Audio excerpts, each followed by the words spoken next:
पूर्णमदः पूर्णमिदं पूर्णात् पूर्णमुदच्यते पूर्णस्य पूर्णमादाय पूर्णमेवावशिष्यते।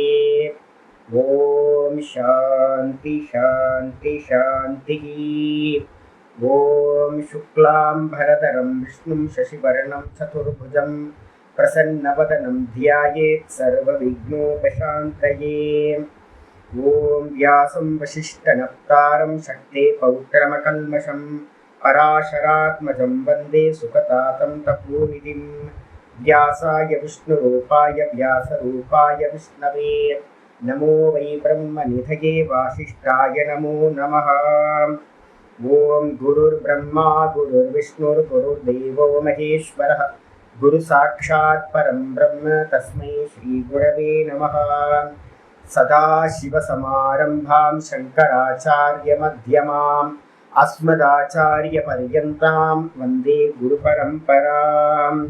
ॐ यो ब्रह्माणं विदधाति पूर्वं यो वै वेदांश्च प्रहिणोति तस्मै तदेवमात्मबुद्धिप्रकाशं मुमुक्षुर्वै शरणमहं प्रपद्ये। ॐ शान्ति शान्ति शान्तिः।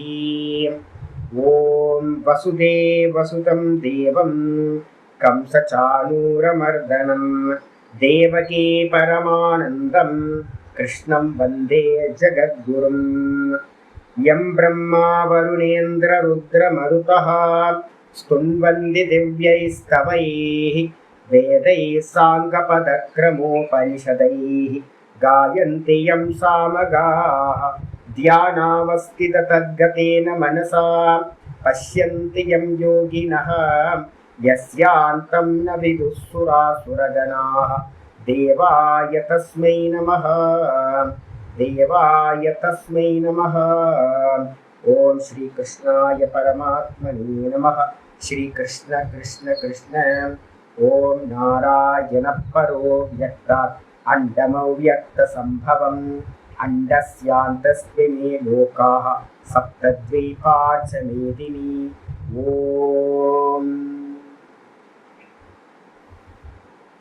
நமஸ்காரம். நம்ம பார்த்துக்கிட்டு இருக்கிறது பகவத்கீதையில 18வது அத்தியாயம் ஞான சந்நியாச யோகம், மோட்ச சந்நியாச யோகம்.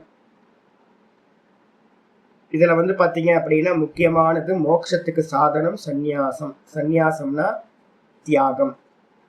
எதை தியாகம் பண்ணணும் அப்படின்னு கேட்டீங்கன்னா கர்த்திருவத்தையும் போக்திருத்துவத்தையும் தியாகம் பண்றதுதான் சந்நியாசம், தியாகம். கர்த்திருவ போக்திருத்துவத்தை தியாகம் பண்ணணும் அப்படின்னா நமக்கு தெரியாம இருக்கிறது என்னன்னா, யாரு கர்மா பண்றா, யாரு கர்மா பண்ணல. நான் கர்மாவை பண்ணல, நான் பார்க்கிறவனா இருக்கேன். அப்ப யாரு கர்மா பண்றா அப்படின்னு கேட்டீங்கன்னா, எல்லா கர்மங்களையும் திரிகுணமா இருக்கக்கூடிய மாயாதான் எல்லாத்தையும் பண்ணுது. அப்ப அதனால என்ன பண்ணணும் அப்படின்னு கேட்டீங்கன்னா, கர்த்திருவம் நான் எந்த காரியம் பண்ணினாலும் நான் பண்ணவில்லை, மாயா பண்ணுது. நான் பண்ணவில்லை, இது சத்துவகுணம் பண்ணுது, இது ரஜோகுணம் பண்ணுது, இது தமோ குணம் பண்ணுது அப்படின்னு கர்த்திருவத்தை பாத்தீங்கன்னா விட்டுட்டு மிச்சம் பாத்தீங்கன்னா தான் தான்ல நிக்கணும். அப்ப ஞானம் எது அப்படின்னு கேட்டீங்கன்னா, இந்த பிரிச்சு அறியறது தான் ஞானம். பிரிச்சு அறிஞ்சு அதை தியாகம் பண்றதுதான் தியாகம். இந்த ரெண்டுத்தையும் பண்ணணும் அப்படின்னா ஞானத்தினாலையும் தியாகத்தினாலையும் மோட்சம் கிடைக்கும். இவ்வளவுதான் விஷயம். அதுக்காக ஆச்சாரியர் என்ன பண்ணிட்டே வந்திருக்காரு அப்படின்னு கேட்டீங்கன்னா, ஞானத்தை 3 விதமா பிரிச்சார், கர்த்தாவை 3 விதமா பிரிச்சார், கர்மத்தை 3 விதமா பிரிச்சார், புத்திய 3 விதமா பிரிச்சார்.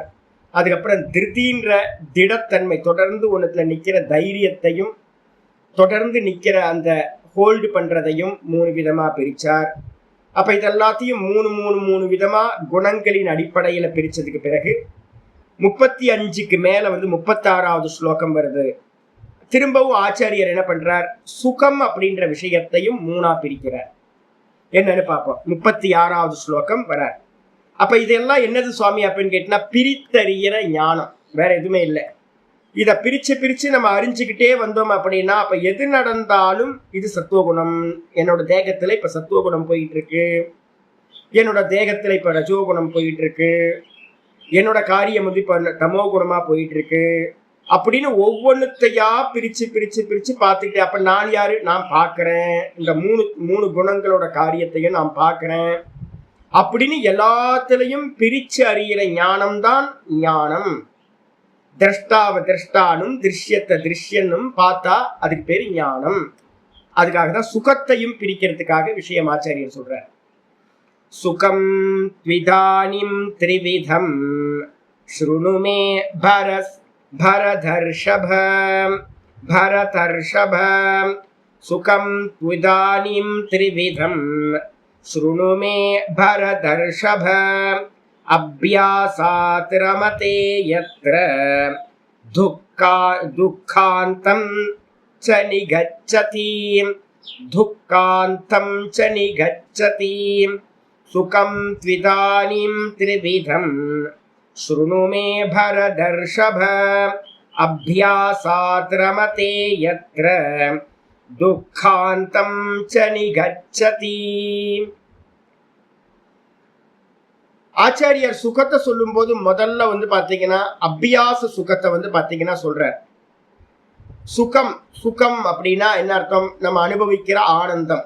இந்த ஆனந்தம் பாத்தீங்கன்னா தூ இதானி இப்பொழுது சுகம் என்பதை திரிவிதம் மூன்று விதமாக சொல்லப்படுகிறது. அதனை மே சுருணு என்னிடமிருந்து கேட்டுக்கொள்வாயாக. அப்ப சுகம் பாத்தீங்கன்னா மூன்று விதமான சுகம் இருக்கு, அதை என்னிடமிருந்து கேட்டுக்கொள்வாயாக பரத ரிஷப. சொன்னதுக்கு பிறகு ஆச்சாரியர் சொல்றாரு அபியாசாத் ரமதே யத்ர. எந்த சாதனையினால, சாதனா அப்படின்றதுக்கு அர்த்தம் எத்திரன எந்த சாதனையினால், எந்த சாதனையினால் ஒரு மனிதன், சாதனான என்ன அர்த்தம்? இன்ஸ்ட்ருமெண்டா இருக்கிற ஜபம், தியானம், பிராணாயாமம், இது மாதிரியானது எல்லாமே ஆசனம், ஒரு ஆசனத்துல உட்கார்றது, சுவாத்தியாயம், இது எல்லாம் பாத்தீங்க அப்படின்னா சத்துவ குணத்தோட காரியங்கள். இது மாதிரி அபியாசத்தினால சுவாத்தியாயம், அதுக்கப்புறம் பாத்தீங்கன்னா ஜபம், அதுக்கப்புறம் பிராணாயாமம், ஏக தத்துவ அபியாசம், இது எல்லாத்துக்கும் பேர் பாத்தீங்கன்னா அபியாசம்னு பேர். இதுல எல்லாத்திலையும் தொடர்ந்து தீர்க்க காலம். அபியாசத்துக்கு லட்சணம் என்னது? தீர்க்க காலம், நிரந்தரம், கண்டினியூஸா இருக்கணும், தீர்க்க காலம் இருக்கணும். கூட பாத்தீங்கன்னா நல்லா அதோட பத்தின நாலேஜ் சேகரிக்கணும், அதுல நல்ல ஸ்ரத்தா பக்தி உண்டாகணும். அதோட நம்ம அதை பண்ணணும் அப்படின்னா மெதுவா மெதுவா மெதுவா என்ன ஆகும்? ஒரு சுகம் கிடைக்கும். அதான் இங்க ஆச்சாரியர் சொல்றாரு எத்திர அபியாசாத் ரமதே. எந்த ஒரு அபியாசத்தினால ஒரு மனிதன் பாத்தீங்கன்னா ஆனந்தத்தை அடைகின்றானோ, அப்ப முதல்ல என்ன ஆகும் அப்படின்னு கேட்டீங்கன்னா, முதல்ல எல்லாம் ஆனந்தம் கிடைக்காதுங்க, போக போகதான் ஆனந்தம் கிடைக்கும். அப்போ ஆனந்தம் கிடைக்குதோ அதுக்கப்புறம் கடைசியில என்ன ஆகுது? துக்காந்தம் ச நிகச்சதி, துக்கத்தோட முடிவையும் அடைகின்றானோ. இது பாத்தீங்கன்னா இது பாதியில நிக்குது, அடுத்த ஸ்லோகத்தோட தான் முடியுது. அப்ப ஒரு அபியாசத்தை பண்ணி அந்த அபியாசத்தினால ஒருத்தருக்கு பாத்தீங்கன்னா சுகம் கிடைக்கணும், அது மட்டும் இல்லாம துக்கத்தோட நாசம் உண்டாகணும் அப்படின்னு பாத்தீங்கன்னா சொல்ற. இது என்ன சுகம் சுவாமி அப்படின்னு கேட்டீங்கன்னா அடுத்த ஸ்லோகத்துல ஆரம்பிக்கிற. யத்ததக்ரே விஷமிவ பரிணாமே அமிர்தோபமம் தத் சுகம் சாத்விகம் புரோக்தம் ஆத்ம புத்தி பிரசாதஜம். யத்ததக்ரே விஷமிவ பரிணாமே மிருதோபமம் தத் சுகம் சாத்விகம் புரோக்தம் ஆத்ம புத்தி பிரசாதஜம். இப்போ ஒரு தியானம் பண்றோம், ஒரு ஜபம் பண்றோம். தியானத்தை நாங்க அதிகம் பிரிஸ்கிரைப் பண்றது இல்லை. வேதாந்தத்துல பாத்தீங்கன்னா எப்ப தியானத்தை பிரிஸ்கிரைப் பண்றோம் அப்படின்னா, ஒண்ணு சகுன ஈஸ்வரனை பார்த்துட்டு நாமத்தை சொல்ற. அதுக்கு அடுத்தது பாத்தீங்க அப்படின்னா நிதித்தியாசனத்துலதான் 100% தியானம்ன்ற சப்தத்தை அதிகம் பயன்படுத்துவோம். அப்ப அதுக்கு முன்னாடி வரைக்கும் பாத்தீங்க அப்படின்னா நீங்க ரொம்ப பிரசித்தமா பாத்தீங்கன்னா வியாசர் கையில ஜபமாலதான் இருக்கும், சரஸ்வதி கையில ஜபமாலதான் இருக்கும். அப்ப சரஸ்வதி பெரியவங்களா இல்ல வியாசர் பெரியவங்களா இல்ல நம்மளாம் ரொம்ப புத்திசாலின்னு இப்ப எல்லாருமே என்ன பண்ணிட்டோம்? ஜபமாலியை தூக்கி வச்சுட்டு கண்ண மூடி நான் தியானம் பண்றேன் அப்படின்னு. அதெல்லாம் பண்ணக்கூடாது. மகா பெரியவரை பார்த்துருக்கீங்கன்னா தெரியும் உங்களுக்கு. மகா பெரியவரோட போஸ்டர் வந்து பார்த்தீங்கன்னா 98 வயசுலயும் வந்து பார்த்தீங்கன்னா என்ன இருக்கும் பார்த்தீங்கன்னா, ஜபமாலையை வச்சுக்கிட்டு அங்கவஸ்திரத்தை மூடிக்கிட்டு ஜபம் பண்ணிட்டு இருப்பார். அப்ப என்ன அர்த்தம் அப்படின்னு கேட்டீங்கன்னா, சாஸ்திரம் வந்து பார்த்தீங்க அப்படின்னா ஜபத்தை தான் விதிக்குது ஒழிய இதை வந்து பார்த்தீங்கன்னா நிதித்தியாசனத்துல மட்டும்தான் ஜபமும் இல்லாமல் வெறும் தியானம். அதுக்கு முன்னாடி என்னன்னு பண்ணுவோம், ஜபத்தை மட்டும்தான் பண்ணுவார். ஜபத்திலேயே 2 விதம் நம்ம சொல்றோம் தியானத்துல. என்னன்னு கேட்டீங்கன்னா, ஒண்ணு வந்து பாத்தீங்கன்னா ரூபானுவித்தம், இன்னொன்னு சப்தானுவித்தம் அப்படின்னு பேர். சப்தானுவித்தம் அப்படின்னா ஜபம், ஒரு நாமத்தை வந்து எடுத்துக்கிட்டு ஜபம் பண்றது, அது சப்தானுவித்தம்னு பேர். சப்தத்தினால கட்டப்பட்டது ஒரு அனுஷ்டானம். 2வது ரூபானுவித்தம் அப்படின்னும் போது எதிர்க்க ஒரு ரூபத்தை வச்சு அதையே பார்த்துக்கிட்டு இருக்கிறது. இந்த 2 தான் வந்து இதுல பிரதானம் எது அப்படின்னு கேட்டீங்கன்னா, உங்களுக்கு சப்தம் தான் வந்து பாத்தீங்கன்னா நம்ம வேதாந்தத்துல ரொம்ப பிரதானம் வந்து பாத்தீங்கன்னா சப்தம். அதனாலதான் வந்து ஜபத்தை வந்து பாத்தீங்கன்னா யஜ்ஞானாம் ஜப யஜ்ஞோஸ்மி அப்படின்னு கீதால வைக்கும் போதே வைக்கிறார். அதே மாதிரி வந்து நம்ம எப்பவும் படிக்கும் போதே வந்து பாத்தீங்கன்னா என்ன பண்றோம், கீதா சாஸ்திரத்தோட இதை படிக்கும் போது, நம்ம மகாத்மியம் படிக்கும் போது என்ன சொல்லுவோம், டெய்லி படிக்கிறோம், கீதாத்யயனசீலஸ்ய பிராணாயாம பரஸ்யச நைவ சந்தீஹி பாப்பானி பூர்வ ஜென்ம கிருதானிச்ச. அப்ப இதுலயே மகாத்மியத்திலேயே பிராணாயாமத்தை சொல்லியிருக்கு. நித்தியம் வந்து பாத்தீங்கன்னா பிராணாயாமத்தையும், நித்தியம் வந்து பாத்தீங்கன்னா ஓங்கார ஜபத்தையும், ஓம் இத்தியேகாட்சரம் பிரம்ம வியாகரன் மாம் அனுஸ்மரன், சதா காலம் ஓங்கார ஜபத்தையும் பிராணாயாமத்தையும் பண்ணிக்கிட்டு இந்த 2 போதும். கூட வந்து பாத்தீங்கன்னா சுவாத்தியாயத்துல நல்ல நிஷ்டையோட எந்த கிளாஸும் மிஸ் பண்ணாம மெதுவா மெதுவா மெதுவா இதுலயே அடாப்ட் பண்ணிக்கிட்டு இதையே சுவாத்தியாயத்தையே மெயினா வச்சுக்கிறது, மற்றதெல்லாம் செகண்டரி ஆக்குறது. இது மாதிரி பண்ணும் போது வந்து பாத்தீங்கன்னா யத்து தது அக்ரே விஷமிவ, எந்த அனுஷ்டானமானது அபியாசமானது அக்ரே அப்படின்னா ஆரம்பிக்கிற காலத்துல, கொஞ்சம் பிராக்டிஸ் பண்ற காலத்துல துக்கமா, விஷமிவ, விஷமிவன்னு ஐயோ இது பண்ணணுமா, இன்னைக்கு கிளாஸ்க்கு போகணுமா, ஐயோ பிராணாயாமம் வந்து பாத்தீங்கன்னா போர் அடிக்குது, பிராணாயாமத்தை 2 பண்ணும் போதே போதும் தோணுது. ஒரு ஜபத்தை 100 பண்ணும் போதே ஜபம் 100 பண்றதுக்கே ரொம்ப கஷ்டமா இருக்கு. சுவாமி சொல்றாரு ஒரு நாளைக்கு 5000 பண்ணுங்க, 6000 பண்ணுங்க. 5000 6000 எங்க சுவாமி பண்றது, நமக்கு 100 வந்து பாத்தீங்கன்னா நாக்கு தள்ளுதே சுவாமி. அப்ப ஆரம்பத்துல வந்து பாத்தீங்கன்னா ஒரு 1/2 மணி நேரம் உட்கார்ந்து பண்றது எல்லாமே கஷ்டம் தான். அப்ப இந்த அபியாசங்கள் எல்லாமே பிராணாயாமமா இருக்கட்டும், சுவாத்தியாயமா இருக்கட்டும், ஓங்கார ஜபமா இருக்கட்டும், இது எல்லாம் ஆரம்ப காலகட்டத்துல அக்ரே அப்படின்னா முதல்ல விஷமிவ, விஷ மாதிரி நமக்கு துக்கம் கொடுக்கறதா இருக்கும். நம்ம என்ன பண்ணுவோம், சால்ஜாப்பு சொல்லிட்டு வேற வேற காரியங்கள்ல ஈடுபட ஆரம்பிப்போம். மெதுவா மெதுவா பிராக்டிஸ் ஆக ஆக ஆக உட்கார்ந்து உட்கார்ந்து உட்கார்ந்து ஒரு சுகம் கிடைக்க ஆரம்பிச்சோம். பரிணாமே அமிர்தோபமம், பரிணாமத்துல வந்து பாத்தீங்கன்னா அமிர்தத்துக்கு சமமா வந்து பாத்தீங்கன்னா சுகத்தை தரக்கூடியது. அந்த சுகத்தை என்ன பண்ணணும், தத் சுகம் சாத்விகம் புரோக்தம், அந்த சுகமானது சாத்விகம் என்று சொல்லப்படுகின்றது. அப்ப என்னது, தியானமா இருக்கட்டும், தியானம்னா ரூப தியானம், இல்லைன்னா நாம ஜபம், ஓங்கார ஜபம், பிராணாயாமம், சுவாத்தியாயம், இந்த விஷயங்கள் எல்லாம் எது வந்து பாத்தீங்கன்னா ஒரு சுகத்தை பரிணாமத்துல நம்ம எடுக்கிறோமோ அந்த சுகம்தான் சாத்விகம் சுகம். அப்ப அதுல ஏதாவது விஷயம் இருக்கா சுவாமி அப்படின்னா எந்த விஷயமும் இல்லை, எல்லாமே உள்ளுக்குள்ளாரையே பண்றது. வெளியில இருக்க திரவியங்களோட அபேட்சா இல்லை. ஆராதனை பண்ணணும், பால் வேணும், தயிர் வேணும், 11 திரவியங்கள் வேணும், சிவலிங்கம் வேணும், அதெல்லாம் தேவையே இல்லை, ஒன்னும் தேவையில்லை. வெளியில வெறுமனே உட்கார்ந்துக்கிட்டு வந்து சுவாத்தியாயத்தை பண்றது, இல்லைன்னா ஓங்கார ஜபத்தை பண்றது. இது மாதிரி மானசத்துல பண்ண பண்ண பண்ண என்ன ஆகும் சுவாமி அப்படின்னு கேட்டீங்கன்னா, ஆச்சாரியார் சொல்றாரு, ஆத்ம புத்தி பிரசாதஜம். மெதுவா மெதுவா என்ன ஆகும் கேட்டீங்கன்னா, இந்த சத்துவ குணம் வந்து 85% வந்து பாத்தீங்கன்னா மேல போகும். இப்ப நம்ம எல்லாம் ஒரு 50-55% சத்துவ குணத்துல இருக்கோம். இது மெதுவா அபியாசத்தினால வந்து பாத்தீங்கன்னா இன்க்ரீஸ் பண்ணிக்கிட்டே போறோம். அப்படின்னா சத்துவ குணம் 85% வந்துச்சுன்னா நிர்விசார வைசாரத்யாம் அத்தியாத்ம பிரசாதம் அப்படின்னு ஒரு சூத்திரம் இருக்கு யோக சூத்திரத்துல.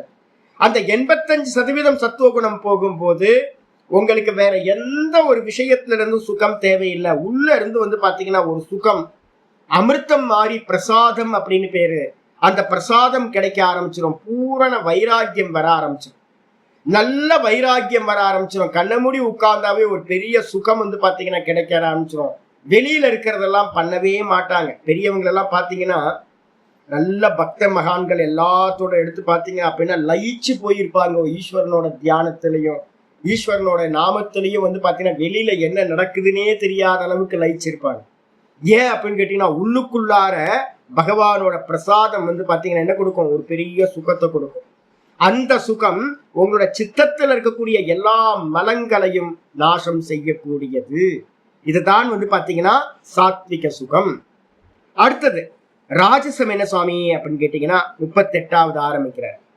விஷயேந்திரிய சம்யோகாத் விஷயேந்திரிய சம்யோகாத் யத்ததக்ரே அமிர்தோபமம் பரிணாமே விஷமிவ தத் சுகம் ராஜசம் ஸ்மிருதம் விஷயேந்திரிய சம்யோகாத் யத்ததக்ரே அமிர்தோபமம் பரிணாமே விஷமிவ தத் சுகம் ராஜசம் ஸ்மிருதம்.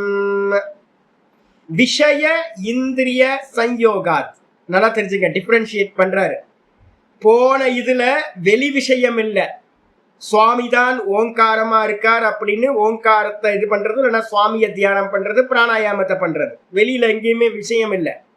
ஆனா எந்த விஷயத்தோட வெளியில இருக்கிற ஆப்ஜெக்டோட இந்த இந்திரியம் வந்து பாத்தீங்கன்னா 5 இந்திரியங்களும் 5 விஷயங்களோட கனெக்ட் ஆகி சம்யோகத்தை அடைஞ்சு, சம்யோகம்னா ஒன்னோட ஒண்ணு சேர்ந்து ஒரு சுகமானது உண்டாகுது. கண்ணு பாக்குது, ஆஹா சூப்பரா இருக்கே அப்படின்னு அந்த காட்சிகள்ல மயங்குது. காது சப்தங்களை கேட்டு அந்த மியூசிக்ல மயங்குது. நாக்கு டேஸ்ட பார்த்து மயங்குது. இந்த ஸ்கின் வந்து பாத்தீங்கன்னா நல்ல டச்சிங்ஸ் இதை வச்சுக்கிட்டு சென்ஸ்ல வச்சுக்கிட்டு நல்லா வந்து பாத்தீங்கன்னா மோகத்தை அடையுது. இந்த 5 இந்திரியங்களும் 5 விஷயங்களோட ஒண்ணு சேர்ந்து ஒரு சுகத்தை அடையுது. அந்த சுகம் எத்து தத் அக்ரே அமிர்தோபமம். எத்து அக்ரே அமிர்தோபமம். எந்த சுகம் ஆரம்பிக்கும் போது வந்து பாத்தீங்கன்னா சுகத்தை தருவதாகவும், மெதுவா மெதுவா பரிணாமத்துல என்னாகும்? பரிணாமே விஷமிவ. பரிணாமத்துல வந்து பாத்தீங்கன்னா மெதுவா மெதுவா சென்ஸ் ஆர்கன்ஸ் போயிடும். அனுபவிச்சு அதெல்லாம் பிரச்சனை இல்லை. சென்ஸ் ஆர்கன்ஸ் போறதெல்லாம் வந்து பாத்தீங்கன்னா எல்லாத்துக்கும் போயிடும். முக்கியமானது என்ன அப்படின்னு கேட்டீங்கன்னா, விஷய சேவனம் பண்ண பண்ண சம்ஸ்காரம் உண்டாயிடும், வாசனை உண்டாயிடும். அப்ப அந்த வாசனை என்ன பண்ணும் அப்படின்னு கேட்டீங்கன்னா உங்களோட அடிக்ஷன் ஆக்கிடும். என்ன பண்ணும்? இந்த ஒரு விஷயத்தை கொடுக்காம விட்டுட்டீங்க அப்படின்னா பெரிய துக்கம் உண்டாகும். அதனால வந்து பாத்தீங்க அப்படின்னா விஷய வாசனை உங்களை அனந்த கோடி ஜென்மங்களுக்கு பிறக்க வைக்கிறதா ஆயிடும், கொண்டு போகும். அதனால வந்து பாத்தீங்கன்னா பரிணாமத்தில் அது விஷம் போன்றதாக ஆகிறது. இந்திரிய விஷய சுகங்களானது தத் சுகம், அந்த சுகத்தை எனது ராஜசம் ஸ்மிருதம், ராஜசம் என்று யோகிகளால் நினைக்கப்படுகின்றது. அப்ப ராஜசம் எது? நம்ம எந்த விஷயங்களை சென்சார்கன்ஸோட சம்பந்தத்தினால ஒண்ணு அடைஞ்சு சுகத்தை அடைகிறோமோ அது எல்லாமே வந்து பாத்தீங்கன்னா ராஜசம் தான். அப்ப நல்லா தெரிஞ்சுங்க. பிராணனை எடுத்துக்கணும், அதுக்கப்புறம் ஓங்காரத்தை எடுத்துக்கணும், அதுக்கப்புறம் ஞான விஷயமா சுவாத்தியாயத்தை எடுத்துக்கணும். இந்த 3 தவிர்த்துட்டு நீங்க வேற எதுல பண்ணுனீங்கன்னாலும் வந்து பாத்தீங்கன்னா என்ன ஆகும்? மாட்டிப்பீங்க. உங்களுக்கு இல்ல அப்படின்னா வந்து பாத்தீங்கன்னா உங்களுக்கு இதெல்லாத்தையும் சாத்விகம்னு பிரிச்சு ராஜசம் சொல்லாதே உங்களுக்கு. அப்போ பிராணனை எடுத்துக்கிட்டீங்கன்னா பிராண வீக்ஷணமோ இல்ல பிராணனை வந்து பாத்தீங்கன்னா அபியாசம் பண்றதோ எதோடையும் சம்பந்தம் இல்லாதது பிராணன். பிராணனுக்கு வந்து பாத்தீங்கன்னா இருக்கிறதுலே மிகப்பெரிய சுகம் பிராணன் தான் சுகம். நம்ம எல்லாத்தையும் சுகத்துன்னு சொல்றோமே, யார் சுகம் தெரியுங்களா உங்களுக்கு? ஈஸ்வரன் மட்டும்தான் சுகம். நல்லா புரிஞ்சுங்க. ஈஸ்வரனுக்கு அந்நியமா சுகம்னு ஒண்ணு இல்லவே இல்லை. யார் ஈஸ்வரன் சுவாமினா பிராணன் தான் ஈஸ்வரன். நம்ம டெய்லி தூக்கத்துல வந்து பாத்தீங்கன்னா எங்க போய் ஒடுங்குறோம் தெரியுங்களா? பிராணன்ல போய் நிக்கிறோம். மிகப்பெரிய சுகம் வந்து பாத்தீங்கன்னா பிராணனோட சுகம். அங்க ஏதாவது விஷயம் இருக்கா? எந்த விஷயமும் இல்லை. நீங்க கொஞ்ச நேரம் இப்ப சாதாரணமா கொஞ்ச நேரம் உட்கார்ந்து சுவாசத்தை கவனிக்க ஆரம்பிங்க. வெறும் சுவாசத்தை மட்டும் பார்த்துக்கிட்டே இருந்து அந்த சுவாசத்தோட நீங்க ஒன்றிணைஞ்சாவே உங்களுக்கு கிடைக்கிற சுகம் வேற எந்த சுகத்தோடையும் கம்பேர் பண்ண முடியாது. அவ்வளவு ஆனந்தம் கிடைக்கும். அதுக்கப்புறம் ஞானத்துக்கு போயிட்டீங்கன்னா நீங்களே ஆனந்த சுரூபமா ஆயிடுறீங்க உங்களுக்கு. அப்போ ரெண்டு கூட வந்து பாத்தீங்கன்னா ஓங்காரத்தை வச்சுக்கிட்டீங்கன்னு வச்சுங்களேன், ஓங்காரம் தான் சப்த பிரம்மமா இருக்கு. அப்போ ஓங்காரத்தை அபியாசம் பண்ணிக்கிட்டு பிராணனை பார்த்துக்கிட்டு இந்த சுவாத்தியாயத்தை பண்ணிக்கிட்டு இருந்தீங்கன்னா அதுதான் சாத்விகம். வெளியில இருக்கிற மற்ற எல்லா விஷயங்களும் இப்ப நான் சொல்றேன், நான் லாஸ்டா வந்து பாத்தீங்கன்னா கேதார்நாத்லாம் போயிட்டு ஒவ்வொரு இடமா பார்த்துட்டு வந்தேன். ஒரு 10 வருஷத்துக்கு மேல ஆச்சு. நான் சொன்னேன் இனி வரவே கூடாது இங்கெல்லாம் வந்து ஐயோ இன்னும் இவ்வளவு கூட்டம் ஆகி போச்சு. நான் ஒரு 25 வருஷத்துக்கு முன்னாடி போகும்போது கேதார்நாத்ல ஆளே இருக்காது, ஒரு ஆள் இருக்காது. நான் வந்து பாத்தீங்கன்னா ருத்ரத்தை வந்து பாத்தீங்கன்னா நல்லா ஜலத்தை வந்து பாத்தீங்கன்னா கொண்டு வருவேன். டெய்லி ஒரு 2 கிலோமீட்டர் தள்ளி தங்கியிருந்தேன். அழகா ஜலத்தை கொண்டு வந்து நல்லா வந்து பூஜாரி வந்து பாத்தீங்கன்னா உட்காந்துப்பாரு, அவருக்கு ஒன்றும் தெரியாது. நான் உட்காந்து நல்லா லகுன்யாசத்தோட சேர்ந்து நல்ல ருத்ரத்தை சொல்லி அர்ச்சனை ஆராதனை எல்லாம் பண்ணி உட்காந்து சுவாமியை தொட்டு தடவி டெய்லி இதை பண்ணிட்டு இருந்தேன். அதுக்கப்புறம் ஒரு 5 வருஷம் கழிச்சு போய் பார்த்தா கூட்டம் அப்படியே மெதுவா இன்க்ரீஸ் ஆக ஆரம்பிச்சு, கமர்ஷியல் ஆகிட்டே இருந்துச்சு. ஐயோ என்னடா அது மெதுவா கைவிட்டு போகுது. இப்ப போய் பார்த்தா அவ்வளவுதான், 8 மணி நேரம் 10 மணி நேரம் ஆகுது கேதார்நாத்ல சுவாமியை பாக்குறது. பத்ரிநாத்ல வந்து பாத்தீங்க அப்படின்னா எவ்வளோ நேரம் நிப்போம் தெரியுங்களா. நாங்களாம் ஒரு காலத்துல வந்து பாத்தீங்க அப்படின்னா ஈவினிங் ராத்திரி பூஜை காலையில பூஜை ரெண்டுத்துக்கும் என்ன பண்ணுவோம், நின்றுக்கிட்டு ஃபுல் டைம் அங்கேயே கர்ப்ப கிரகத்திலே நின்றுட்டு இருப்போம். வரவங்க வந்து போயிட்டு இருப்பாங்க, நாங்க ஃபுல்லா நின்றுட்டு ஃபுல்லா தரிசனம் பண்ணிக்கிட்டே இருப்போம். அவ்வளவு க்ரௌட் இருக்காது. இப்ப கோயிலுக்கு போனாவே மனசு என்ன ஆகுது அப்படின்னா, சுவாமியை பார்க்க போறானாவே மனசு என்ன ஆகுது, சஞ்சலப்படுது. நான் அருணாச்சலேஸ்வரர் திருவண்ணாமலையில இருக்கேன், 6 மாசத்துக்கு மேல ஆகுது சுவாமியை பார்த்து. 6 மாசத்துக்கு மேல ஆச்சு, கோயிலுக்குள்ளாரே போறது. அப்ப துக்கம் கொடுக்குதா? ஆமா. சுவாமி இப்ப கோயிலுக்கு போனாவே துக்கம் கிடைக்குது நமக்கு. அதே நேரத்துல உள்ளுக்குள்ளார சுவாமிதான் சிவலிங்கமா இருக்காருன்னு உள்ள பார்க்க ஆரம்பிச்சேன்னா எனக்கு துக்கமே இல்லை உங்களுக்கு. அப்ப எந்த இடத்துக்கு போறது வரதெல்லாம் வந்து பாத்தீங்கன்னா நமக்கு நிறைய சிரமத்தை கொடுக்குது. வாஸ்தவத்துல வந்து பாத்தீங்கன்னா பிராணனை தான் ஈஸ்வரன் அப்படின்னு பார்க்கணும். இந்த ஓங்காரமே போதுமானது, பிராணனே போதுமானது, இந்த ஞானமே போதுமானது. வெளியில சுத்துறதெல்லாம் பிரைமரியில வந்து பாத்தீங்கன்னா கரெக்ட். மெதுவா என்னன்னு கேட்டீங்கன்னா எல்லாத்துலயும் ஒரு ரஜோகுணம் இருக்கு. கோயிலுக்கு போங்க, கியூல நிக்கணும், போட்டி போடணும், முட்டி மோதி எல்லாத்தையும் பண்ணணும், எல்லாத்துலயும் ரஜோகுணம் வந்துடும் உங்களுக்கு. அப்ப ரஜோகுணம் இல்லாத சுகம் வந்து உள்ளுக்குள்ளார இருக்கிறது. எதெல்லாம் இந்திரிய விஷயங்களோட சேர்ந்ததா இருக்கோ அது எல்லாம் ரஜோகுண சுகம், ராஜசம் அப்படின்னு அணிஞ்சுக்கணும். அதுக்கப்புறம் தாமசம் என்ன சுவாமி அப்படின்னா 39 சொல்ற, யதக்ரே சானுபந்தே ச சுகம் மோகனமாத்மனஹ நித்ராலஸ்ய பிரமாதோத்தம் தத்தாமசமுதாஹிருதம்.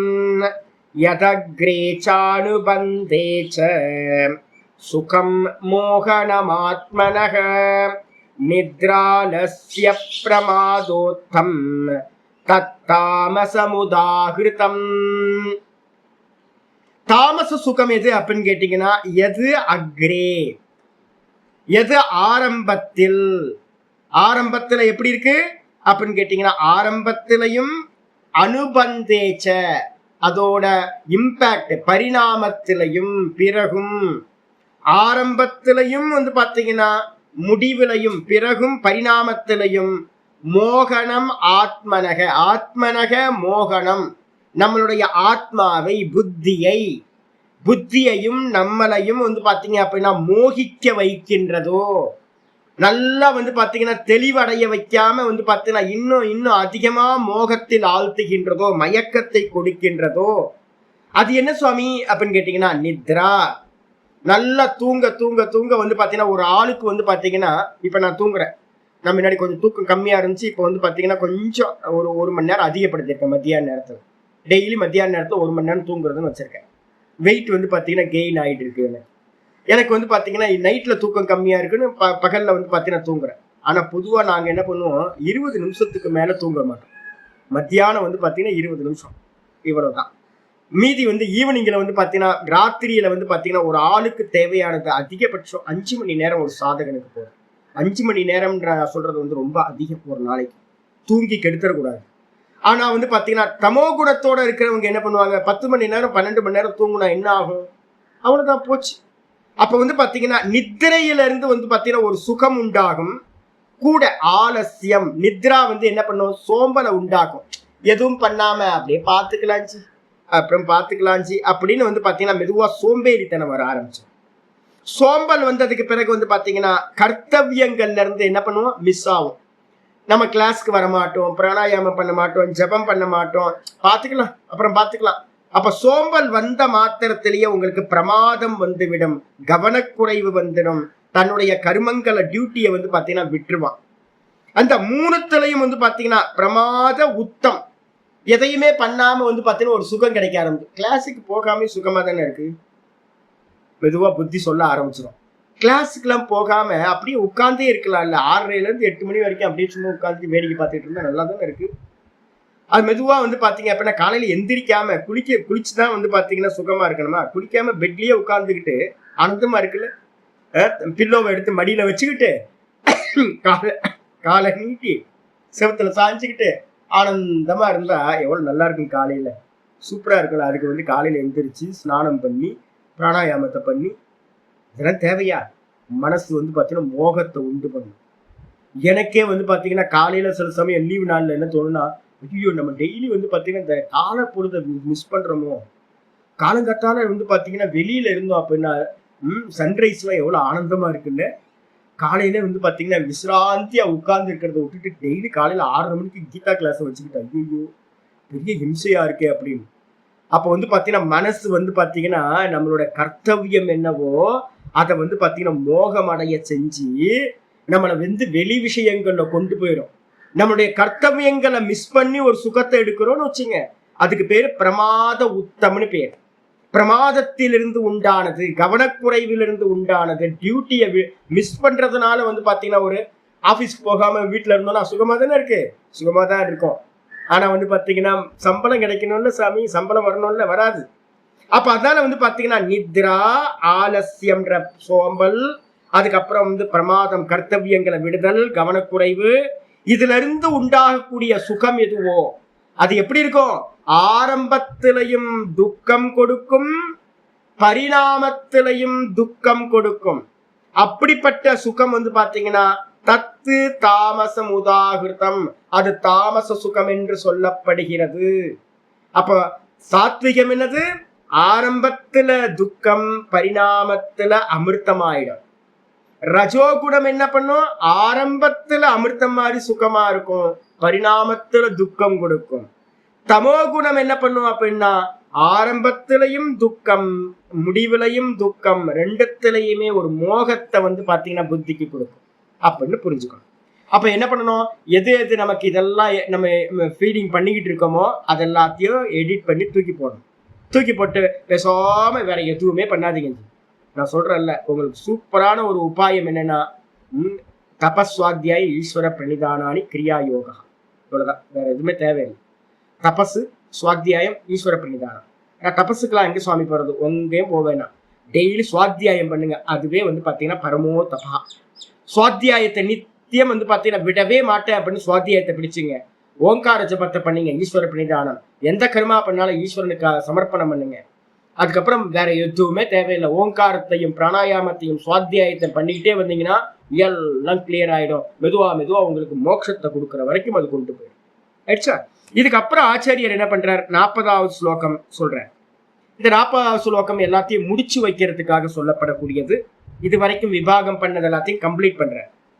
நததஸ்தே பிருத்திவ்யாம் வா திவி தேவேஷு வா புனஹ, நததஸ்தே பிருத்திவ்யாம் வா திவி தேவேஷு வா புனஹ, சத்வம் பிரகிருதிஜைர் முக்தம் யதேபி ஸ்யாத் த்ரிபிர்குணைஹ, யதேபி ஸ்யாத் த்ரிபிர்குணைஹ, நததஸ்தே பிருத்திவ்யாம் வா திவி தேவேஷு வா புனஹ, சத்வம் பிரகிருதிஜைர் முக்தம் யதேபி ஸ்யாத் த்ரிபிர்குணைஹ. ரொம்ப முக்கியமான ஸ்லோகம் இது. ஏற்கனவே வந்த ஸ்லோகங்களோட கன்க்ளூஷன் தான் இங்கேயும் ஆச்சாரியர் என்ன பண்றார், இத சொல்றார். என்ன அப்படின்னு கேட்டீங்கன்னா, இந்த உலகத்துல பாத்தீங்க அப்படின்னா இருக்கிறது எல்லாமே பிரகிருதியிலிருந்து உண்டானது. ஃபர்ஸ்ட் எடுத்தோன்னா அதை மனசுல வச்சுங்க. பிரகிருதி ஜெய்ஹி குணைஹி ஏபிஹி, ஏபிஹி பிரகிருதி ஜெய்ஹி குணைஹி, பிரகிருதியிலிருந்து உண்டான 3 குணங்களால் இந்த உலகத்துல எத்து சத்வம் அஸ்தி, எது எல்லாம் இருக்குன்னு ஒரு பொருளை நம்ம சொல்றோமோ, இந்த உலகத்துல ஒரு ஆட்டமா இருக்கட்டும், ஒரு அணுவா இருக்கட்டும், அது கூட பாத்தீங்கன்னா இந்த 3 குணங்களிலிருந்து உண்டானது. மனசுல நல்லா திரும்ப திரும்ப கொண்டு வந்துடணும். நான் பார்க்கிறது கேட்கறது எந்த விஷயமா இருந்தாலும் நானுக்கு அந்நியமா, சர்வம் பாத்தீங்கன்னா 3 குணங்களால் ஆனது. இந்த 3 குணங்களால் ஆனது அப்படின்னும் போது இவைகளிலிருந்து இந்த 3 குணங்களிலிருந்து முக்தம், விடுபட்டதாக, இந்த 3 குணங்கள் இல்லாததாக, ந தத அஸ்தி பிருத்திவ்யாம், இந்த பூமியில ஒரு வஸ்துவும் பாத்தீங்கன்னா இல்லவே இல்லை. 3 குணங்கள் இல்லாதது அப்படின்னு இந்த உலகத்துல ஒரு வஸ்துவும் இல்லை.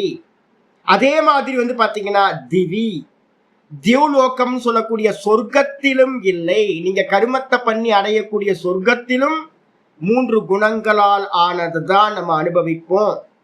அதே மாதிரி பாத்தீங்கன்னா தேவேஷுவா, சொர்க்கத்துக்கு மேல பிரம்மலோக பரியந்தம் நம்ம எங்க லோகத்துக்கு போனாலும் அந்த பிரம்மலோகம் வரைக்கும் இருக்கக்கூடிய சர்வமும் என்னது 3 குணங்களால் ஆனதுதான். இந்த 3 குணங்களிலிருந்து விடுபட்டது, இந்த 3 குணங்கள் இல்லாததுன்னு இங்க ஒரு வஸ்து கூட பாத்தீங்கன்னா இந்த உலகத்திலேயோ இல்ல சொர்க்கத்திலேயோ இல்ல தேவதைகள் இருக்கக்கூடிய லோகங்களிலோ இல்லவே இல்லை.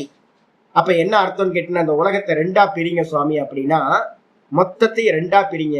ஒண்ணு பாத்தீங்க அப்படின்னா நான், இன்னொன்னு என்ன சுவாமி அப்படின்னு கேட்டீங்கன்னா திருஷ்யமா இருக்கக்கூடிய இந்த மொத்த 7 லோகங்களும் கிரியேஷனும். அதனால்தான் பாத்தீங்க அப்படின்னா குணத்துக்கு சொல்லும் போதே பாத்தீங்கன்னா யோக சூத்திரத்துல சொல்ற பிரகாஷ கிரியா ஸ்திதிசீலம். 3 குணங்கள் என்னப்பா அப்படின்னு கேட்டீங்கன்னா, ஒன்னு சத்துவ குணம், பிரகாசம் பிரைட்டா இருக்கும். 2வது பாத்தீங்கன்னா கிரியான்னு சொல்லக்கூடிய காரியம் பண்றது, ஆக்ஷன், ரஜோகுணம். அதுக்கப்புறம் ஸ்திதி அப்படின்னா எதுவுமே செய்யாம இருட்டா இருக்கிறது, தமோ குணம். இந்த 3 பிரகாஷ கிரியா ஸ்திதிசீலம். பூத்தேந்திரிய ஆத்மகம், பூத்தேந்திரியம் அப்படின்னு அர்த்தம் பஞ்சபூதங்கள். இந்த உலகத்தில் இருக்கிற 7 லோகங்களும் பஞ்சபூதங்களால் ஆனது. கூடவே இந்திரியம், நம்முடைய இந்திரியம், ஞானேந்திரியம், கர்மேந்திரியம், மனசு, புத்தி, இந்திரியம் எல்லாம் சேர்ந்தது. இது எல்லாம் என்னது 3 குணங்களால் ஆனது. பூத்தேந்திரியாத்மகம், போக அபவர்கார்த்தம் திருஷ்யம். போகம் அப்படின்னா என்ன அர்த்தம்? நம்ம அனுபவிக்கிற எல்லா போகங்களும் அது பாத்தீங்கன்னா கைலாயத்துல போனாலும் சரி, வைகுண்டத்துல போனாலும் சரி, அங்க நம்ம எந்த சுகத்தை அனுபவிக்கிறோமோ அதுவும் கூட மாயா கொடுக்கிற சுகம்தான். அம்மா தான் ஃபீடிங் பண்ணிக்கிட்டே இருக்காங்க நமக்கு சுகத்தையும் துக்கத்தையும். அப்ப அம்மா இல்லாம பாத்தீங்கன்னா சுவாமியே இல்லை. அப்ப சுவாமிக்கு தவிர்த்து மீதி எல்லாம் அம்மாவோட கண்ட்ரோல்ல தான் இருக்கு.